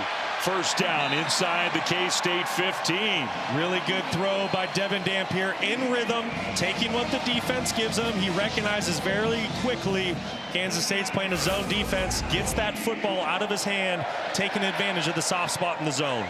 13 more yards through the air for Utah. On first down, handoff straight ahead and to the 10. Nakari Rogers gets the carry for a gain of 4 on first down. Utah's using a lot of different players on the offensive side. Bray, Rogers, Johnson, Parker, running backs, new wide receivers. A lot of fresh legs for Utah, and that's not really the case for Kansas State. I'm noticing Desmond Purnell is not in the game at his linebacker spot. Instead, it's 28 Rex Van Wy. You have to remember also starting linebacker Austin Romaine is out. So Kansas State down 2 linebackers right now. A lot of fresh legs coming at them from the Utah side. 2nd and 6, and a keeper. That is Ficklin, and Bird Ficklin, touchdown. Just wouldn't be tackled. And we're not even 5 minutes in to this second half, and Utah's grabbed the lead back. His 3rd rushing touchdown of the game. I mean, there's nothing else to say about Bird Ficklin except this true freshman quarterback is special, and he is a star in the making. I mean, these are tough runs inside the tackles that he's making for just an 18-year-old kid. Really impressive. Whatever happened in the locker room for Utah, it worked. Utes look like a different team. No doubt about it. They came out with a new wave of energy here in the second half. Tough running by Ficklin, and we got a 4-point game in Salt Lake.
Player Spotlight brought to you by Cintas.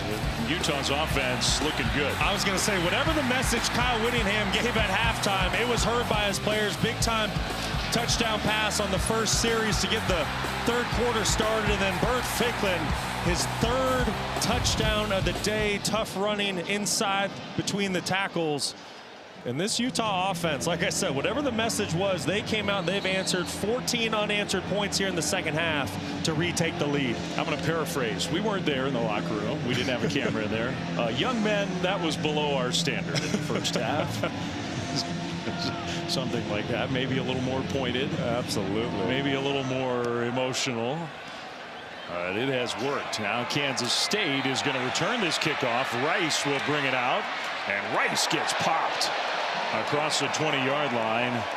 Meanwhile, the Wildcats offense, which was almost unstoppable in the first half. Kansas State went 3 and out their first drive of the half. So this feels like an important moment in this game for the Wildcats. I think so. And a big question right now for Kansas State. Yes, they've been excellent when it comes to running the football this afternoon. 353 yards on the ground. But if you're going to hang with this Utah defense as we go through the second half, can you get something started in the air? Avery Johnson just 5 of 12 for 35 yards here today. Some of it is they haven't needed it. Correct. But I think at this point you feel like in the second half, whether it's right now or later in the half, they are going to need it.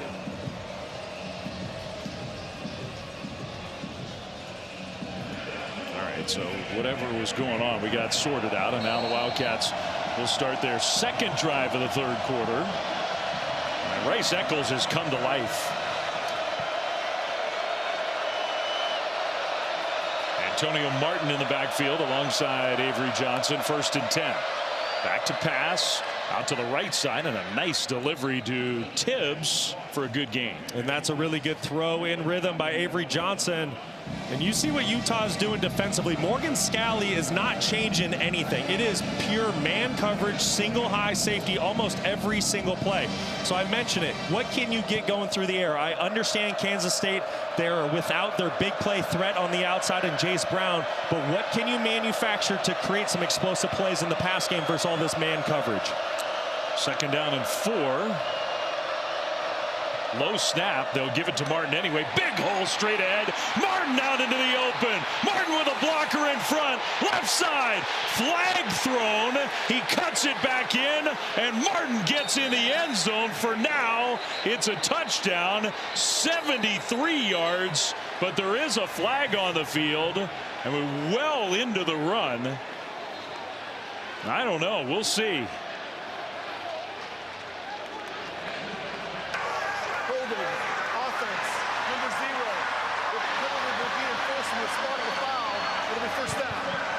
So it is a 1st down. It negates the touchdown. The flag on the young tight end Lincoln Cure. So you're going to see Lincoln Cure right here on the left side of your screen. Go ahead and let this thing run. I'll say I don't know if I agree with that one there, Dave. It seemed to be pretty clean to me, and to take an explosive run and points off the board. I don't know. You got to think Chris Kleiman's pretty upset about that one. Maybe had a little piece of the sleeve of the jersey. Maybe get the protractor out. I don't like that call. I think that was a pretty good block by the true freshman tight end. So it's still a positive gain out to midfield, but it takes that touchdown off the board. Play fake. Avery Johnson looking downfield, throws to the left side. That's caught, and the turn up by Tibbs for a Kansas State 1st down. The other thing that it does, Brock, even though the touchdown gets wiped out, it exposes that the hole is still there in the Utah run defense. Again, it happened. It certainly is. And yes, I understand. We heard what Kyle Whittingham said. He feels like his guys aren't getting off of blocks. They're getting out of their gaps at times. But you need to credit this offensive front and the tight ends for Kansas State. They're doing an excellent job winning their one-on-ones up front. Man-to-man outside. You got to wonder if Avery Johnson is checking to a pass. Instead, he hands it off to Jackson, who gets tripped up after a gain of 3. Jonathan Hall made the tackle. We're going to start pointing out all the tackles because there have been a lot of runs where the Kansas State ball carriers have never been tackled. Yeah, and I mean, I just think everyone is surprised. You have to remember this defense for Utah coming into the ball game. They were top 10 in the country, and they haven't really had a lot of answers for this Kansas State offense throughout the afternoon. 2nd down and 7.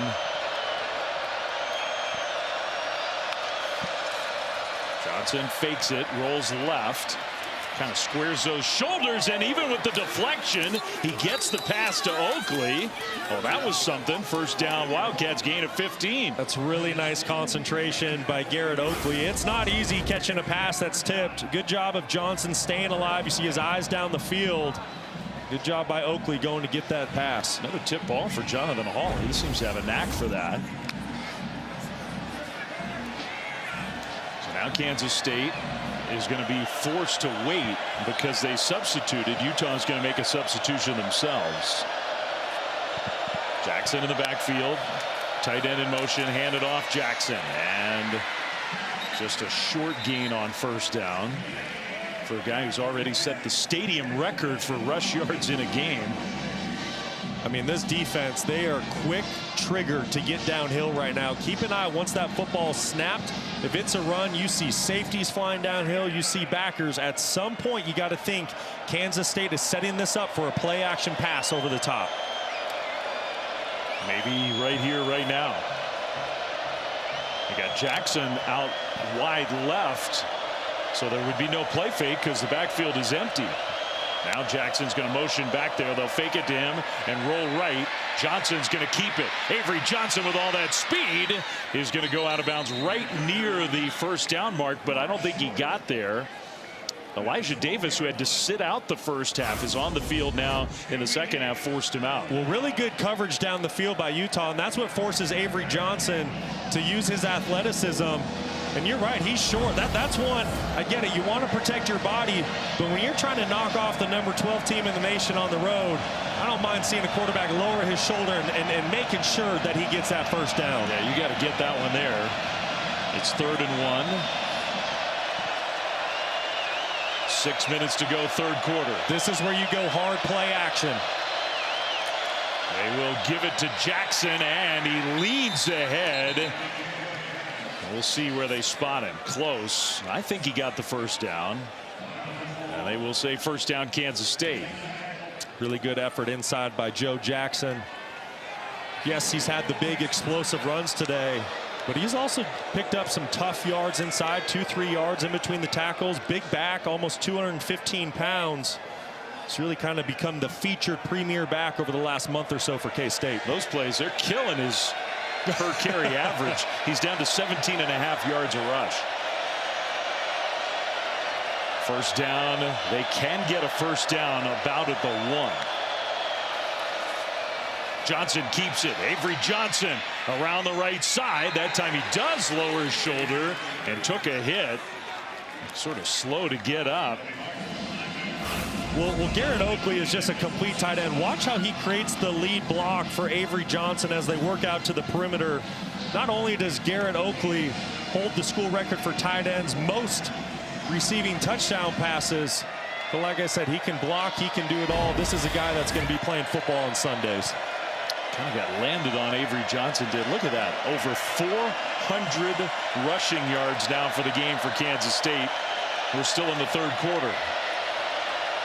Play clock is down to 2, down to 1. They get it snapped, handed off. Jackson straight ahead and stopped just short of the goal line, but that's going to be a 1st down. Remember, they could get the 1st down, and that's enough for 1st and goal, K-State.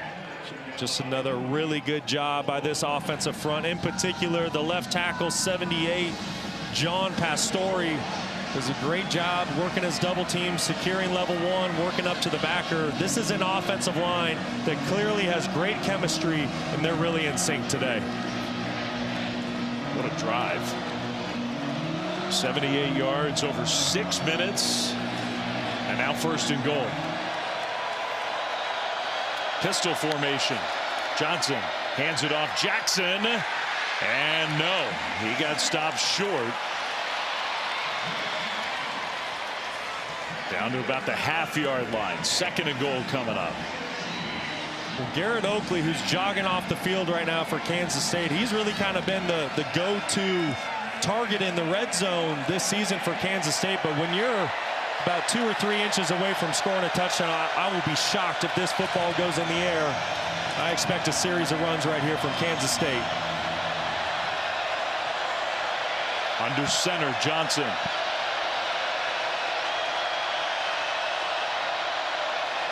Play fake. Johnson is going to dive, and again he got stopped short. Got hit in the back, did not get to the goal line. Smith Snowden stopped him. What a play by Smith Snowden. He's originally in coverage, and then he peels off of his wide receiver to save a touchdown. Talk about a collision down there on the goal line. Johnson's taking some hits. That's how much they need to go back ahead. I mean, this is all about pad level right now. Who wants it more? I expect this football to stay on the ground. Jackson in the backfield. 3rd and goal. Play fake again. Avery Johnson gets smashed, and they lost a couple of yards. Barton and Hall sandwiched the quarterback. And now it's 4th and goal. Excellent job by Lander Barton. He's the middle linebacker, but he's playing on the edge on 3rd down, stays disciplined with his eyes, reads his keys, and he's there to make the play on Avery Johnson. Excellent job. So it's 4th and goal, and Kansas State, 14th play of the drive, is going for it. They got to get going here. Now maybe they're just going to use a timeout because there is no urgency with the play clock winding down. There is the timeout. Maybe Chris Kleiman wanted another minute to think about it. The decision to go for it, the play call. 35-31. What a game. 4th and goal when we come back.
It's win and you're in. Look at him go! And he did not get there! The Big 12 championship.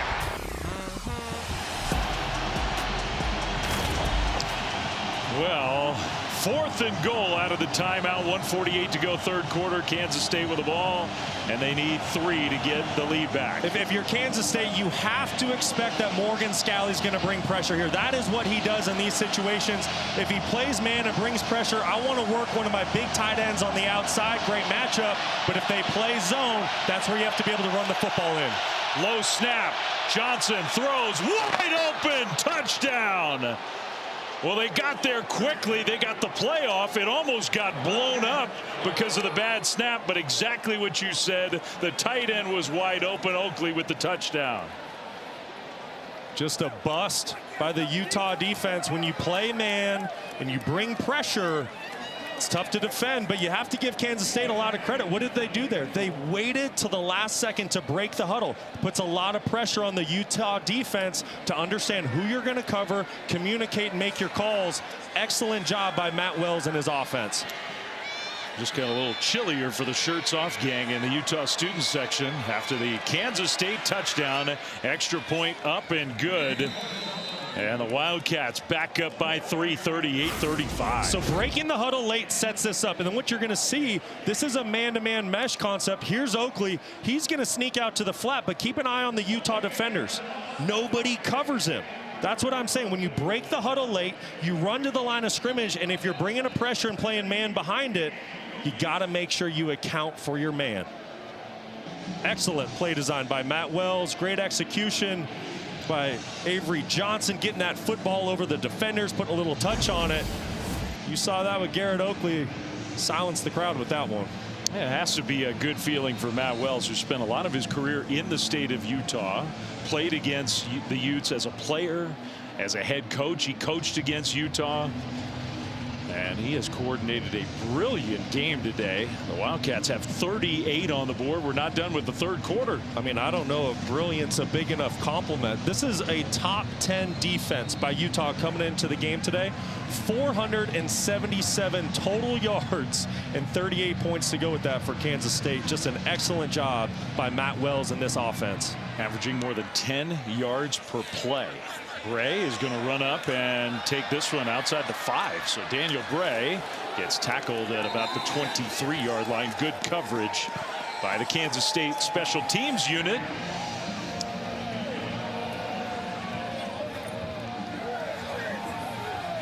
So 1:39 to go. Avery Johnson, I give him credit also. He's over on the bench going over that last drive and that last play. He's now tied Will Howard for most career touchdown passes in the history of the Kansas State program. How about that? And I said it at the very beginning of the game today. I don't think the 5-5 record by Kansas State really says how good of a season Avery Johnson has had. Dampier just flings it up into double coverage, incomplete. You know, just to finish with Johnson, certainly, yes, he's had some ups and downs. Last week on the road against Oklahoma State, it wasn't pretty at all. But you see that tying the school record. And then I think the thing that's been most impressive to me about Avery Johnson this year, it's the leadership that he's displayed. As they've gone through this 500 season when they had Big 12 championship aspirations, he's never pointed the finger. He shouldered the blame and led this team the right way. 2nd and 10 Utah, and well defended. My goodness. Bray gets wrestled down. Jordan Allen was in there to make a great play for a big loss. Just great instincts by Allen. Watch how he shoots up the field here. And this is the only way you can stop these jet sweeps by Daniel Bray, because if he gets to the perimeter, he can take any play to the house. Excellent job by Jordan Allen, understanding what Utah is trying to do offensively and forcing a 3rd and long. 3rd and 16. As great as the Utes offense has been, they are not really equipped for these scenarios. Final minute of the 3rd quarter. And Dampier with time, buying some extra time. And now he's going to run, but just had nowhere to go. Good coverage downfield. It's 4th down. Good coverage, but also what player are you supposed to call on 3rd and 16? Give Dampier some credit. Try to create a little something with his legs. But great coverage down the field by Kansas State. Nowhere to go with the football. And you can hear a pin drop in this stadium right now. And remember how the second half started. Utah came out high flying. They score 14 points. That goes unanswered. But Kansas State, they just won't go away, clawing back into this game. So now the punter, Ryan Phillips, back out there on the field. With Sterling Lockett, a high booming punt. Fair catch signal, and inside the 25. He'll make the fair catch. There was some contact at the end of the play, but no penalty flag thrown. So the Kansas State offense, 6 seconds to go in the third quarter, back on the field. For 20 years, Allstate has celebrated every field goal and extra point made at participating universities by donating to the university's athletic scholarship fund, supporting all student athletes. Thank you, Allstate. 54-yard punt there. Not into any nets, but a good punt. And Kansas State's offense, after the long, impressive drive, gets the ball right back with a 3-point lead. Sun starting to set behind us. Temperature dropping. Feels like November now in Utah. A huge game for the Utes. Johnson of the Wildcats offense, back to pass, is going to swing it out right side. That's Jackson, who gets around the corner. Jackson down the right sideline. Finally out of bounds, but across the 40, out to the 42-yard line. 18 more yards for the Kansas State offense. Wow, what a game here in Salt Lake City. Going to the fourth quarter, the playoff hopes for Utah are on the line, and the Wildcats, trying to play spoiler, have a 3-point lead.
Welcome back to ESPN College Football, presented by Claude on this November Saturday in Salt Lake City. One of the great venues in the Big 12. One of the great venues in college football. Very nervous, though. The huge stakes for Utah. If they lose this game, their chances of getting to the playoff are over.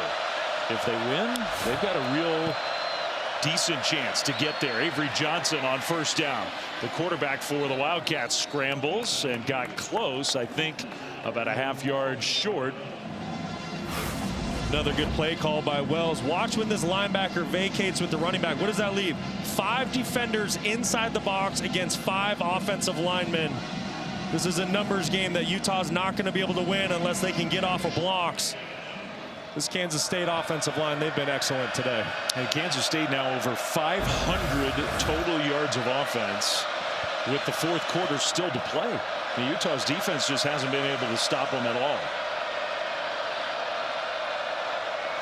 Right at midfield, second down and short.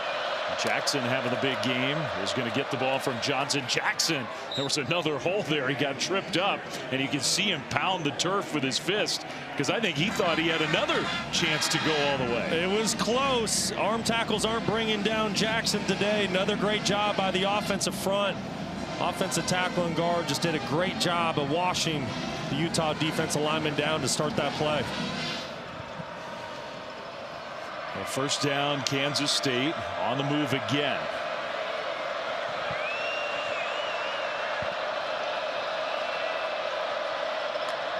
Johnson takes a snap. Pressure coming. Johnson scrambling, and Johnson will throw it away. Just kind of sailed it right over the head of Jackson to prevent the sack and the loss. Heads up play by Avery Johnson to get rid of that football. Just absolutely nowhere to go with it. Morgan Scalley timing up an all-out pressure. Great coverage by the Utes out on the perimeter. Just had to ditch the football. Saw Smith Snowden, the defensive back. He was a guy who got in there and forced Johnson to throw it away. 3 tight ends on the field right now for Kansas State. They've been in this personnel grouping often this afternoon. Now it's Martin, the tailback, who's going to shift over to Johnson's left side. He'll get the carry straight ahead. Martin breaks a tackle. Martin gets a first down. The ground game has been almost unstoppable. Cash Dillon, the freshman, finally with the tackle. I mean, it really has been over 420 yards on the ground today, but you see why. This is a Kansas State offensive line. They're getting a hat on a hat. They're winning the line of scrimmage, and then the backs are doing a great job of staying patient. And the creases haven't always been huge, but they'll find those little creases. They're picking up some tough yards inside. First and 10, Kansas State inside the Utah 35. Driving to try to add to their 3-point lead. Johnson's going to throw, and that one was in the air a long time, but it made it there to Garrett Oakley, complete for a gain of 8. I love that route by the tight end, Garrett Oakley. He leans into the defensive back, Benny, to create some separation. Beautiful throw and catch. Now Oakley down on the field at the end of that play. Maybe his right ankle.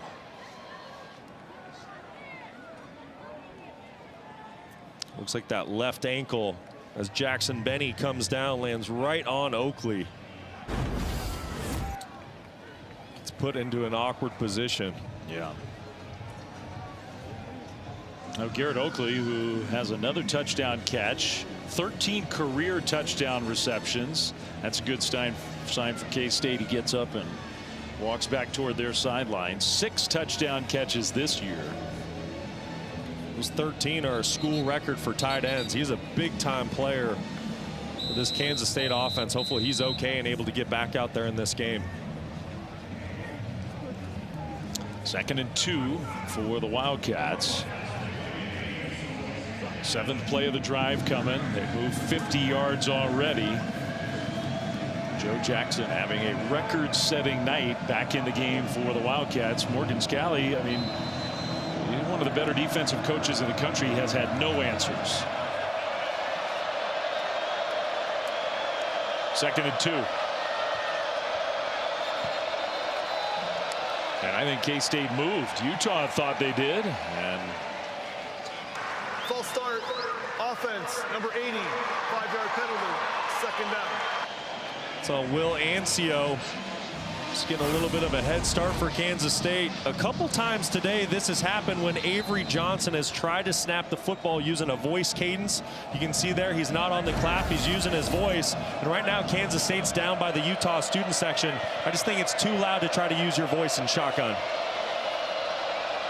From 2nd and 2 to 2nd and 7. Jackson gets it right side. Jackson got hit hard, fell forward to get a yard, maybe 2. It'll be 3rd down. And what a critical 3rd down this is for both of these teams. Kansas State, you're trying to punch in a touchdown, go up 2 possessions. Utah, you're trying to keep your college football playoff hopes alive. I expect Morgan Scalley to bring pressure here defensively, so if you're Avery Johnson, you need to know where to go with this football quickly. He's going to go under center. Those 2 tight ends will motion left. On 3rd down and 5, handoff. Jackson cuts it right. Jackson spinning. Jackson got very close. I think they're going to spot him short, though. So now what? On 4th down and a yard? Wow. Kansas State's keeping the offense on the field. Just so impressive. It's 3rd and 5, and you're running the football. You're picking up 4.5 yards. Just so impressive by Kansas State. Another bad spot, in my opinion. It was really, really close. So it's 4th and 1. Johnson pitches it. Jackson, and he'll get the 1st down. That was a different play call, and it worked. I really, really like that play call there by Matt Wells. You have to think you've been running inside, kind of downhill for these tough yards inside. It's 4th and a half a yard. Utah's selling out to stop that interior run game, so pitch the ball out to the perimeter where Utah's a bit softer. Great play call and execution by Kansas State. Most rush yards allowed in the history of Utah football for their defense. In history. And Kansas State just set a new school record for rush yards by their offense in their history. They've been playing football for a long time. On 1st down, Jackson adds to that total by a yard. I mean, if you've watched Utah since Kyle Whittingham has become the head coach 21 years ago, you know how much pride he takes in his defense, being physical, being tough, being disciplined, stopping the run. So the fact that Kansas State has come on the road this afternoon and rushed for 440 yards, there's nothing more demoralizing to a defense. That clock winding. Under 10 minutes to go. Johnson alone in the backfield is going to run right. Design quarterback run. Trying to get to the corner. A little stiff arm, so that prevented the loss. Jackson Benny was there, but couldn't get him to the ground. Wow. How about that stiff arm by Avery Johnson? Not only does he have great speed and athleticism, but you see the strength. Jackson Benny, who comes up to make the tackle, is a fantastic player in his own right. Avery Johnson sent him right down to the turf. Another 3rd down for Kansas State inside the Utah 20. Last 3rd and 5. Kansas State elected to keep the football on the ground. We'll see if they stick with that same decision here. 12th play of the drive. Jackson leaves the backfield. Johnson rolling right, throws, and it's knocked away, incomplete. Trying to hit Tibbs in the end zone. Blake Cotton was there with the coverage. And it's 4th down and 5. The field goal unit is coming out. Really good coverage by Blake Cotton down the field. See Avery Johnson fired up. You got to wonder if he wants to go for it here on 4th down. Really good coverage and a great job of Cotton getting a hand on that football. I think you want a flag. Should have been a penalty, yeah. So from 36 yards out, Luis Rodriguez.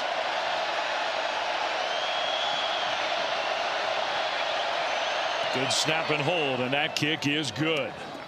So Kansas State, 12 plays, 59 yards, 6 minutes off the clock, and they lead by 6.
Well, tonight, 11 Eastern, you can catch the 3rd annual Las Vegas Grand Prix from under the lights on the Strip in Vegas. If you've never seen it, it is quite a scene. Pre-race coverage begins at 10 Eastern on ESPN, ESPN Deportes, and the all-new ESPN app.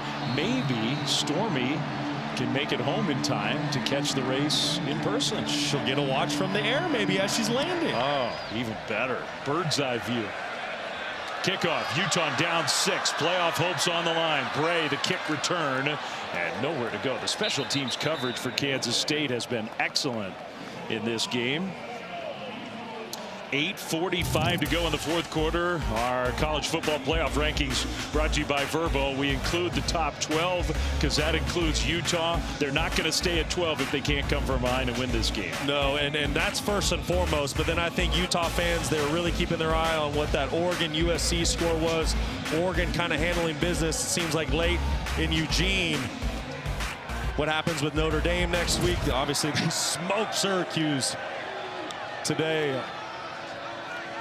Parker, first play, takes a direct snap for Utah and just had nowhere to go. So maybe a minimal gain. I mean, Utah fans, they typically don't root for BYU anyway. The game tonight in Cincinnati, Utah will definitely be rooting for Cincinnati, trying to leapfrog BYU in those next rankings if the Utes can escape with a win. Play fake, Dampier throws it left, and now the turn, and again, well defended. Larry Simmons got swarmed. Rich made the tackle. It's 3rd down right away. And what a massive 3rd down this is. Down 6 points just as the clock runs under 8 minutes to go in the game. You have to remember, Kansas State, their last 2 possessions, one was over 8 minutes, the other was 6 minutes. So if you're not able to convert here on 3rd down, you risk not getting the football back. 3rd and 7 Utah. Dampier, design run. Dampier straight ahead, takes a hit. The ball came out, and Kansas State falls on it. He had the first down, the huge hit, and the ball popped out, and the Wildcats come up with a turnover. What a play by the senior safety, VJ Payne. Number 7, he's been battling a high ankle sprain all season long. Hasn't been able to practice every week, walking around in a walking boot, but finds a way to be a warrior, get out there on the field on game day, and comes in with a game-changing play. Gets a shoulder on that football.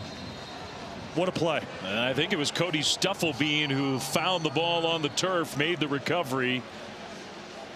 The Utes are now in big trouble. Well, they had the first down, instead the turnover. A hit by VJ Payne. The Utah fans know their season's on the line. 7:41 to go. Johnson and the Wildcats offense right back on the field. Jackson, left side run, and Jackson found that crease, but only for 2 yards. Tackle by Jonathan Hall. I was going to say, really good job by Jonathan Hall tracking down the ball carrier from his outside linebacker position. Just great effort. Kansas State, they want to be deliberate now. They're already in field goal range, leading by 6.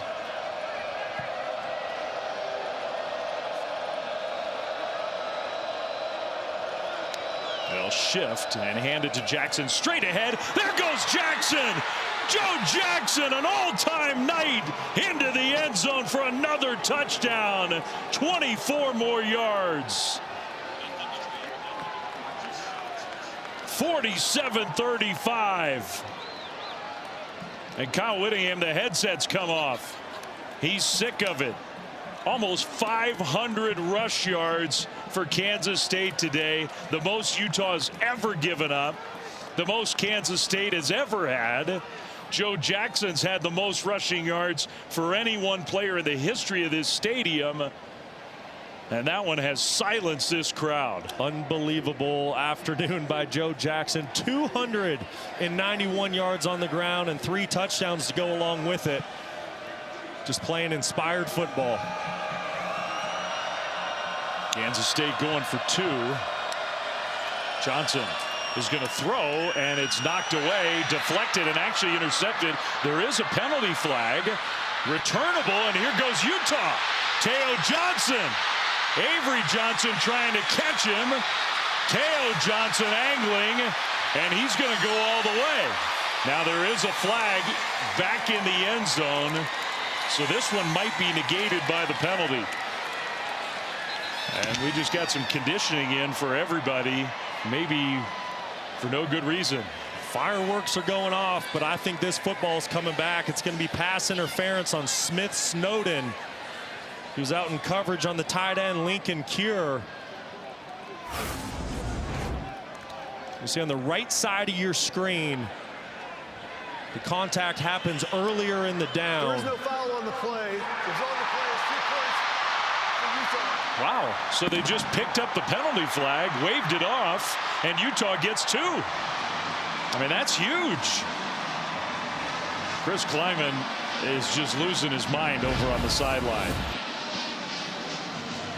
That's a boost for the Utes' hope. They still are up against it, but now down just by 10 after they take the 2-point conversion try back. First things first, what a night for Joe Jackson. Incredible all-time game. But then off the deflection, they picked up the penalty flag. Teo Johnson might have saved the Utes' hopes in this one.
ESPN College Football is presented by Claude, the AI for problem solvers.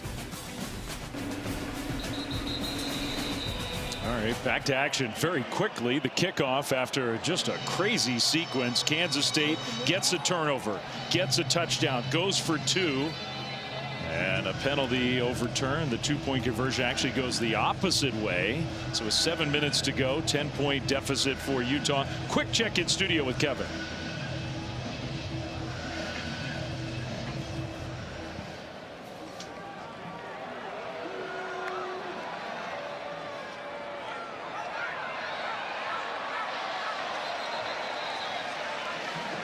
So that's a big game. So is this one, and Utah is up against it. Parker with the carry. Time is definitely a big factor now. We're under 7 minutes to go. A gain of 9, I believe, on that first play of this drive with the clock running. And you see Utah, they're staying at the line of scrimmage. They understand they need 2 possessions here, trying to play with a little bit of tempo. Dampier in the pocket, throws, and the slant caught by Whittemore. First down, Utah. Interesting, we just haven't seen a whole lot of Bird Ficklin in this game. He has 3 rushing touchdowns, but how many snaps has he taken as the quarterback? Maybe 6 or 7? That's a good point, and we haven't really seen him in the second half, but now that you're in an obvious passing situation, I expect it to be all Devin Dampier down the stretch. And this is an offense they need to go. The time is not in their favor right now. No, even that's just taking way too long when you're down 10. Dampier will go outside and get shoved out of bounds after a short gain. Now remember, Dampier, he's a very capable passing quarterback, but this system, this offensive system under Jason Beck, they're built to run the football with a lead. So this is going to be interesting to see how they play this. Once again, they need 2 offensive possessions. They still need to get a stop, so they need to get going in a hurry. You can see Dampier, he's yelling at the sideline like, give me a play. It's just, that's frustrating for him, I think. He'll throw this one, and that's complete into Kansas State territory. Simmons with the catch, gain of 15. Just too easy outside. Soft coverage by Kansas State, giving the wide receivers free access. That's just pitch and catch in the backyard. Now they're going a little faster. Parker straight ahead run, nowhere to go. So good tackle there by Kansas State. Des Purnell might have missed a few plays on defense. Back out on the field, he's had a really good year. I mean, I get it. You have an explosive run game. If you're Utah, you can score in a hurry. But you got to go. Your college football playoff hopes are on the line. If you're Jason Beck, you need to be throwing this football right now and chewing up yards down the field through the air. He does throw it. Dampier does, but the tackle inbounds, short gain. Just 3 yards to Bentley, the tight end. Clock continues to roll. Well, now the most important thing is to get a first down. So you're going to sequence this thing in anticipation that this is 4-down territory. Dampier pitches it to Parker right side. Parker, it depends on where they spot him. He was angling out of bounds, and they'll say he went out well short. I mean, he jumped forward and thought he got it. They spot him a couple yards short. Well, and Utah has a decision to make here. I get it. This would be a very long field goal for Dylan Curtis, but technically it is within range for the freshman kicker. But you see no hesitation by Kyle Whittingham. He wants to go for it on 4th down. Clock rolling. Kansas State substituting. Now I think the Wildcats might have jumped off sides. Parker, if the play stands, did not get the first down. I mean, they handed it off to Parker, and he didn't get there. But there were a couple different flags thrown, and not so much on the line of scrimmage, but more back in the secondary. Well, you're going to have too many men on the field. Substitution on the defense, 12 players on the field. 5-yard penalty, first down. Yeah, it's Eli Leo and Obi Izor trying to get off the field, and they need to be sprinting. They're doing a light jog trying to get off the field on 4th down, and just a critical error by 2 defensive linemen. You know, it's interesting. We just haven't seen that enforced that much this year. We've seen officials hold plays at the line of scrimmage for longer. I think actually that's probably the way it's supposed to be done. Going downfield and knocked away, incomplete. Good play on the ball by Rich. That's a really good point you make, because you see it all the time in college football. The officials give the defense plenty of time to substitute, jog off the field, but you got to wonder if the officials kind of sped things up because of the situation here in the 4th quarter. 2nd down and 10 coming up after that pass broken up by Zayshawn Rich. Now timeout Kansas State, again having a hard time, I think, getting organized on defense. Second timeout of the half. Full timeout. Leading by 10 with under 4 minutes to go. This drive's already taken 3+ minutes off the clock. Utah needs to go in a hurry.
Well, just a reminder, coming up at 7:30 Eastern, final game of our SEC on ABC triple header number 20, Tennessee taking on Florida down in Gainesville. Over on ABC 7:30 Eastern. You can catch the action also on the all-new ESPN app. What a night here at Rice-Eccles. 10-point lead, Kansas State. Utah ball. Under 4 minutes to go. Dampier is going to throw it, and there was no receiver over there. It's incomplete. He threw it towards an offensive lineman. They're going to throw a penalty. I was going to say that's intentional grounding. That's a disaster for Utah. You need 2 scores. That puts you out of field goal range, probably. Intentional grounding. Offense, number 4. Ball was placed at the spot of the foul. Penalty includes the loss of down. 3rd down. Just a 4-man rush by Kansas State. Nowhere to go with the football down the field. Really good coverage. Dampier trying to create with his legs outside the pocket. You see the pursuit by Kansas State, and then you see there's no eligible ball carrier anywhere in the vicinity of that throw. And now facing a 3rd and 22. Not where you want to be. Loss of 12, loss of down, maybe loss of a chance for a field goal. Just get inside the 40-yard line so you can give Dylan Curtis a chance at 3 points. Parker in the backfield. Dampier near midfield. Pump faking, now throws, and it's caught right near the 1st down mark by Larry Simmons. Spotted about a half a yard short, and we'll see what Kyle Whittingham wants to do. No hesitation. Looks like they're going to go for it. How about that play, though, by Larry Simmons? Only his 8th reception on the entire season. Excellent throw and catch. Well, they are going for it. They will hand it off. Parker right side. Parker breaks a tackle and gets the 1st down. That was a tough run of just a couple yards to keep Utah's hopes alive tonight. Talk about a guy who would not be denied on 4th down. What an effort by Parker. Timeout for an injured offensive Now player. a Utah player is down. Is that Spencer Fano, the All-American tackle? Sort of face down on the turf. Desmond Purnell, the linebacker for Kansas State, just kind of got tossed into him trying to make the tackle, something you hate to see. Yeah, fingers crossed for Spencer. He's going to sit up now and get helped up. It's those leg whips that so many times just get an offensive lineman. They don't know the contact's coming. Just trying to sustain his block. Ooh. All right, so Spencer Fano's right here, and this is Purnell that I mentioned coming in to make the tackle. Watch how he gets whipped right into the knee of Fano. Yikes. Never a good sight. So hopefully he's all right. His brother Logan, both of whom went through senior day today. One of the players helping him off the field and into the tent. Fano, an All-American a season ago, more than likely going to be the first offensive lineman taken in the NFL draft this year. Dampier toward the corner of the end zone and caught! Touchdown, Larry Simmons. What a throw and catch. This game's not over from 20 yards out. Extra point coming to make it a 3-point ball game. Well, maybe it took a little longer than Utah wanted, but the main thing is they had to get points on that drive and almost had to have a touchdown, and they got it. Well, the seldom used Larry Simmons comes up huge twice in that drive, one on 3rd and long, and then winning his one-on-one matchup outside. Big time plays by Larry Simmons. And a hugely important extra point to make it a 3-point ball game. Well, just a really good job at Dampier on the throw, but also recognizing the one-on-one matchup outside. Watch how the safety keeps his eyes on the tight end. That's what allows that one-on-one matchup outside. Dampier recognizes it. And then just an excellent job of Simmons adjusting to the football in the air on the back shoulder. Beautiful throw, great catch. And Larry Simmons coming up big in the game's biggest moments. A lot of different heroes really on both sides, especially on the Utah side tonight in a crazy game in Salt Lake City. Utes playoff hopes are still very much on the line. They have all 3 timeouts for Utah, plus the 2-minute timeout. You wonder if Kyle Whittingham had any thoughts about an onside kick with all the issues they've had trying to stop the run. I would guess with the timeouts and the 2-minute timeout, they'll kick it deep. That would be my guess as well. I get it. Your defense has had issues stopping Kansas State today, but with the 2-minute timeout, 3 timeouts in your back pocket, you have to assume at some point your defense is going to step up. They're going to get a stop. They're going to make a play. And I think you also need to lean on the home environment here at Rice-Eccles. They're going to get going this drive. Yes, they will. A record-setting night for the Kansas State rush offense. I'm sure the Wildcats, though, are protecting against that possibility. But it is a deep kickoff and through the end zone for a touchback. So here we go. With 2:47 to go. Second half summary. Kansas State has scored on 3 of its 4 drives. Utah 5 drives, 3 touchdowns. Crowd comes to life. Utah has their timeouts to use. Can Avery Johnson come up with a couple first downs? He has been built for this moment, making his 25th career start today, tying a school record for touchdowns. Can he knock off the upset, the number 12 team here on the road this evening? First down. Johnson's going to throw. And in fact, he's going to get sacked. Loses a couple yards. Logan Fano, who just helped his brother into the injury tent a moment ago, gets to the quarterback. Well, a great job by Fano, but in a lot of ways, it kind of looks like a broken play by Kansas State. You see some receivers running routes. Fano 0 right there is going to get to the quarterback, but it's like Avery Johnson was hesitating. Do I run? Do I throw? That was an offense that wasn't organized, and Logan Fano took advantage of it.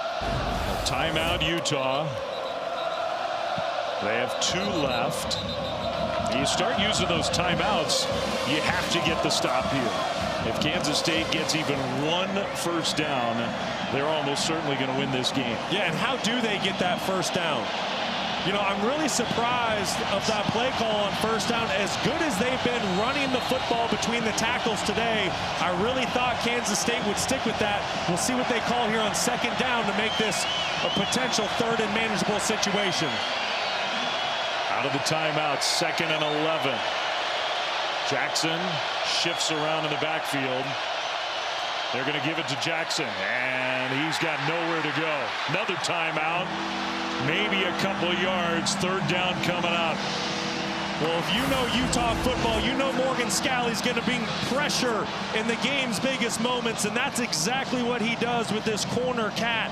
They're bringing more bodies to stop the run game. You know that's what Kansas State wants to do. Excellent play call, and then the execution by Smith Snowden to get in there and get the back to the ground. And just one more quick historical note. The 3rd and 9, the play of the game coming for Joe Jackson.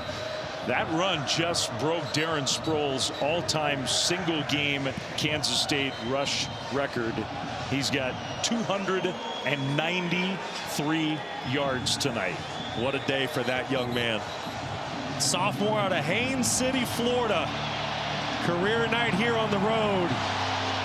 But here's the game's biggest play.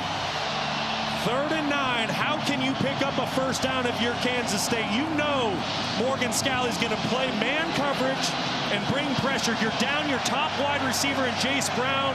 Your go-to tight end Garrett Oakley's on the sideline with an injury. What mismatch can you find?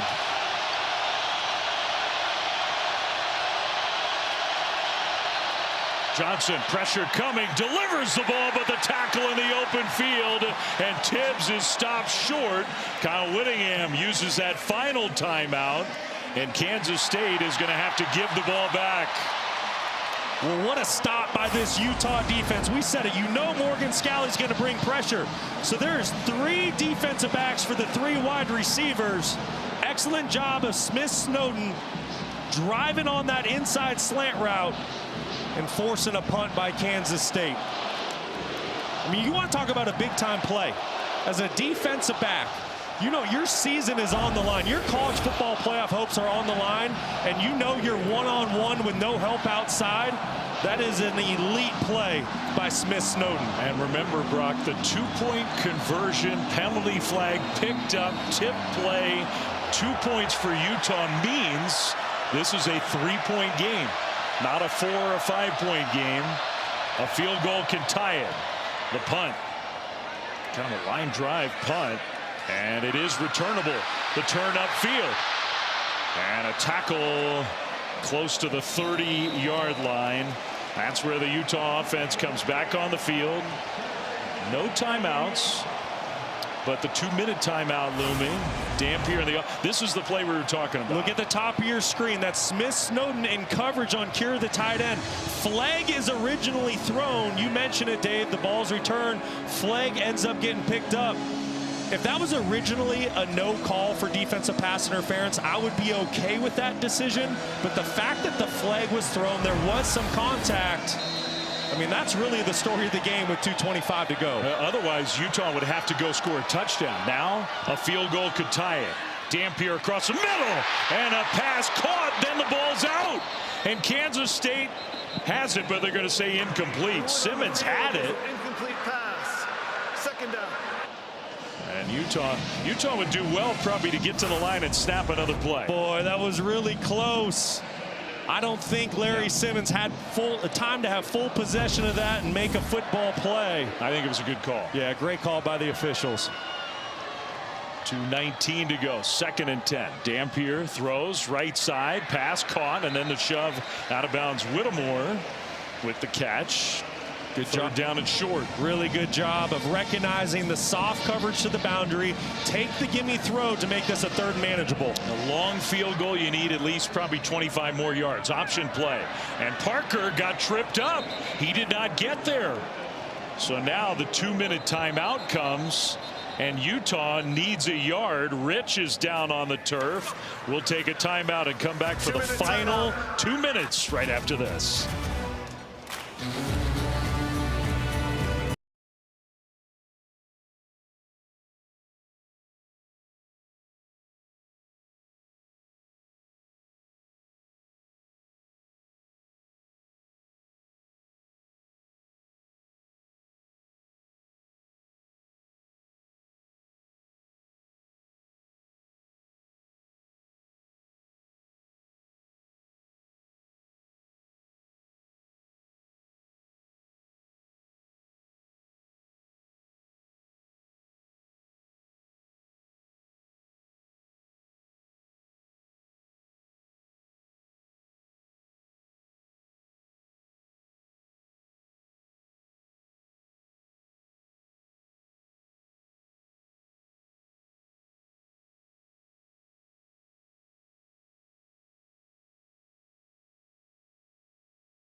Oh, no kidding.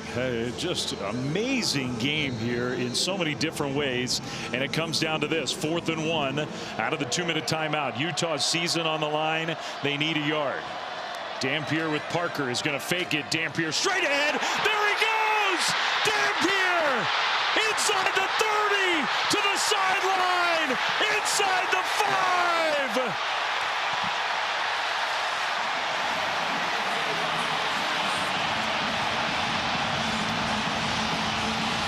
59 yards.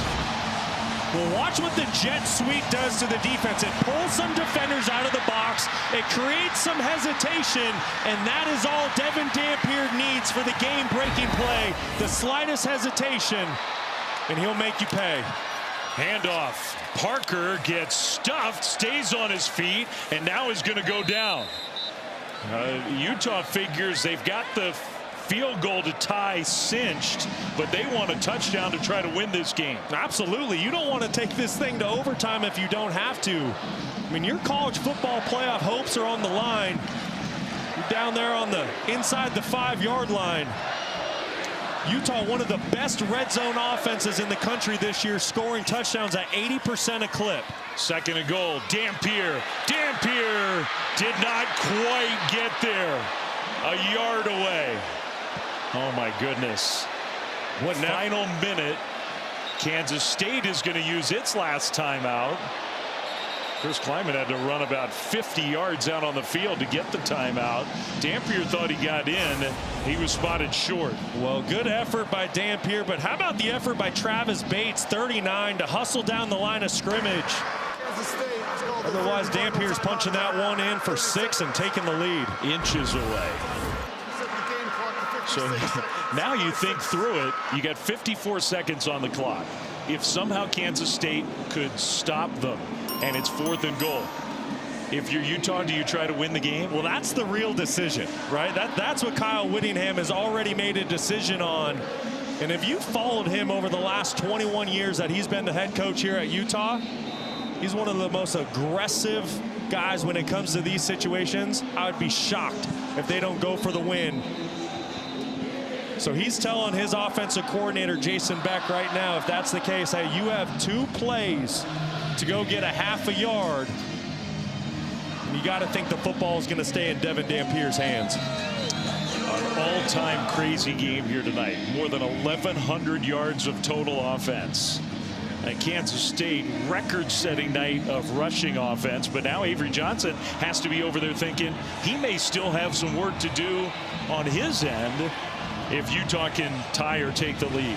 Well, and he's thinking, hey, Utah, if you're going to score, do it right now, because I want some time to try to get a touchdown of my own if need be. 3rd and goal inside the 1 for Utah.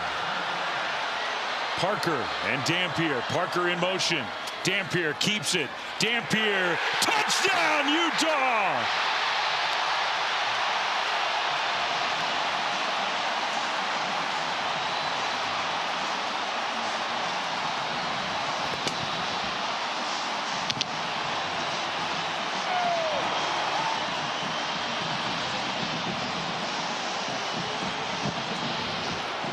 Seven plays, 70 yards, under a minute and a half with 56 seconds on the clock.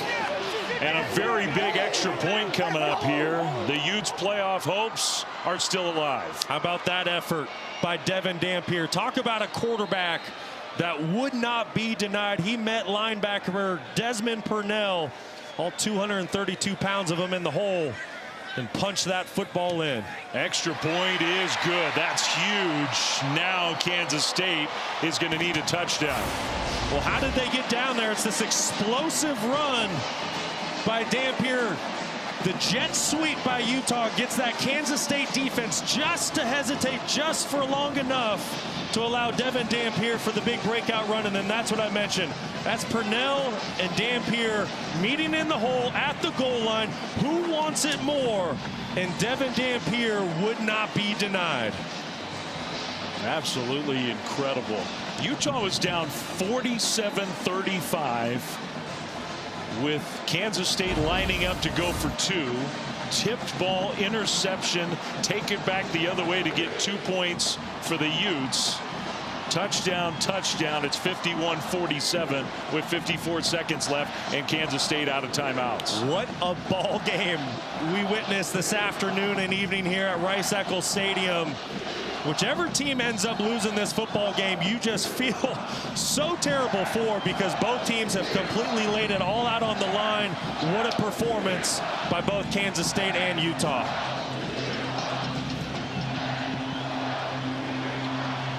"54 seconds from keeping those playoff hopes alive for the Utes." Kickoff is going to go into the end zone, so the Wildcats will start at the 25. They got to go 75. They do, and it's not going to be easy. Remember, Kansas State is without their top wide receiver in Jace Brown. Also, their go-to tight end, Garrett Oakley, came off the field in the second half with an injury. So they are down some skill players with this Kansas State offense. How can Avery Johnson work a miracle here late at Rice-Eccles? 54 seconds remaining.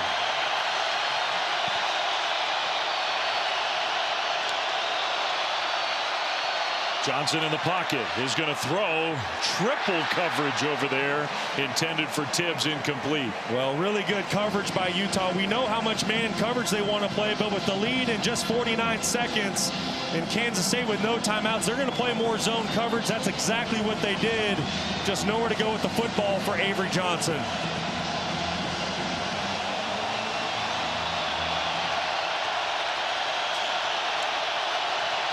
Jackson in the backfield alongside Johnson, in to help pass protect. Johnson scrambling, throws across his body, and it's intercepted.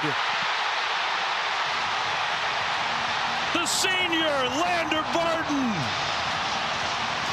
And that's going to do it. A crazy come from behind win for Utah.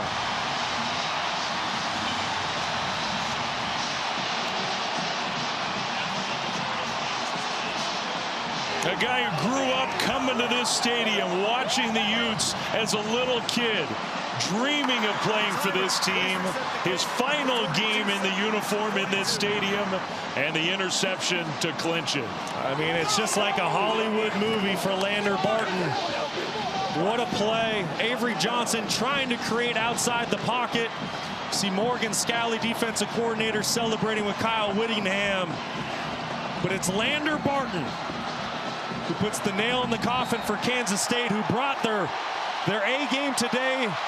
They threw their best punch, but Utah would not be denied. What a ball game, Flem. Incredible, truly. And you feel for the Wildcats. They just played so well, and they've had a year of heartbreak and disappointment, and a chance to get a win and really salvage the year. Instead, just an incredible game that the folks here in Salt Lake City are going to be talking about for a long, long time. Yes, they will.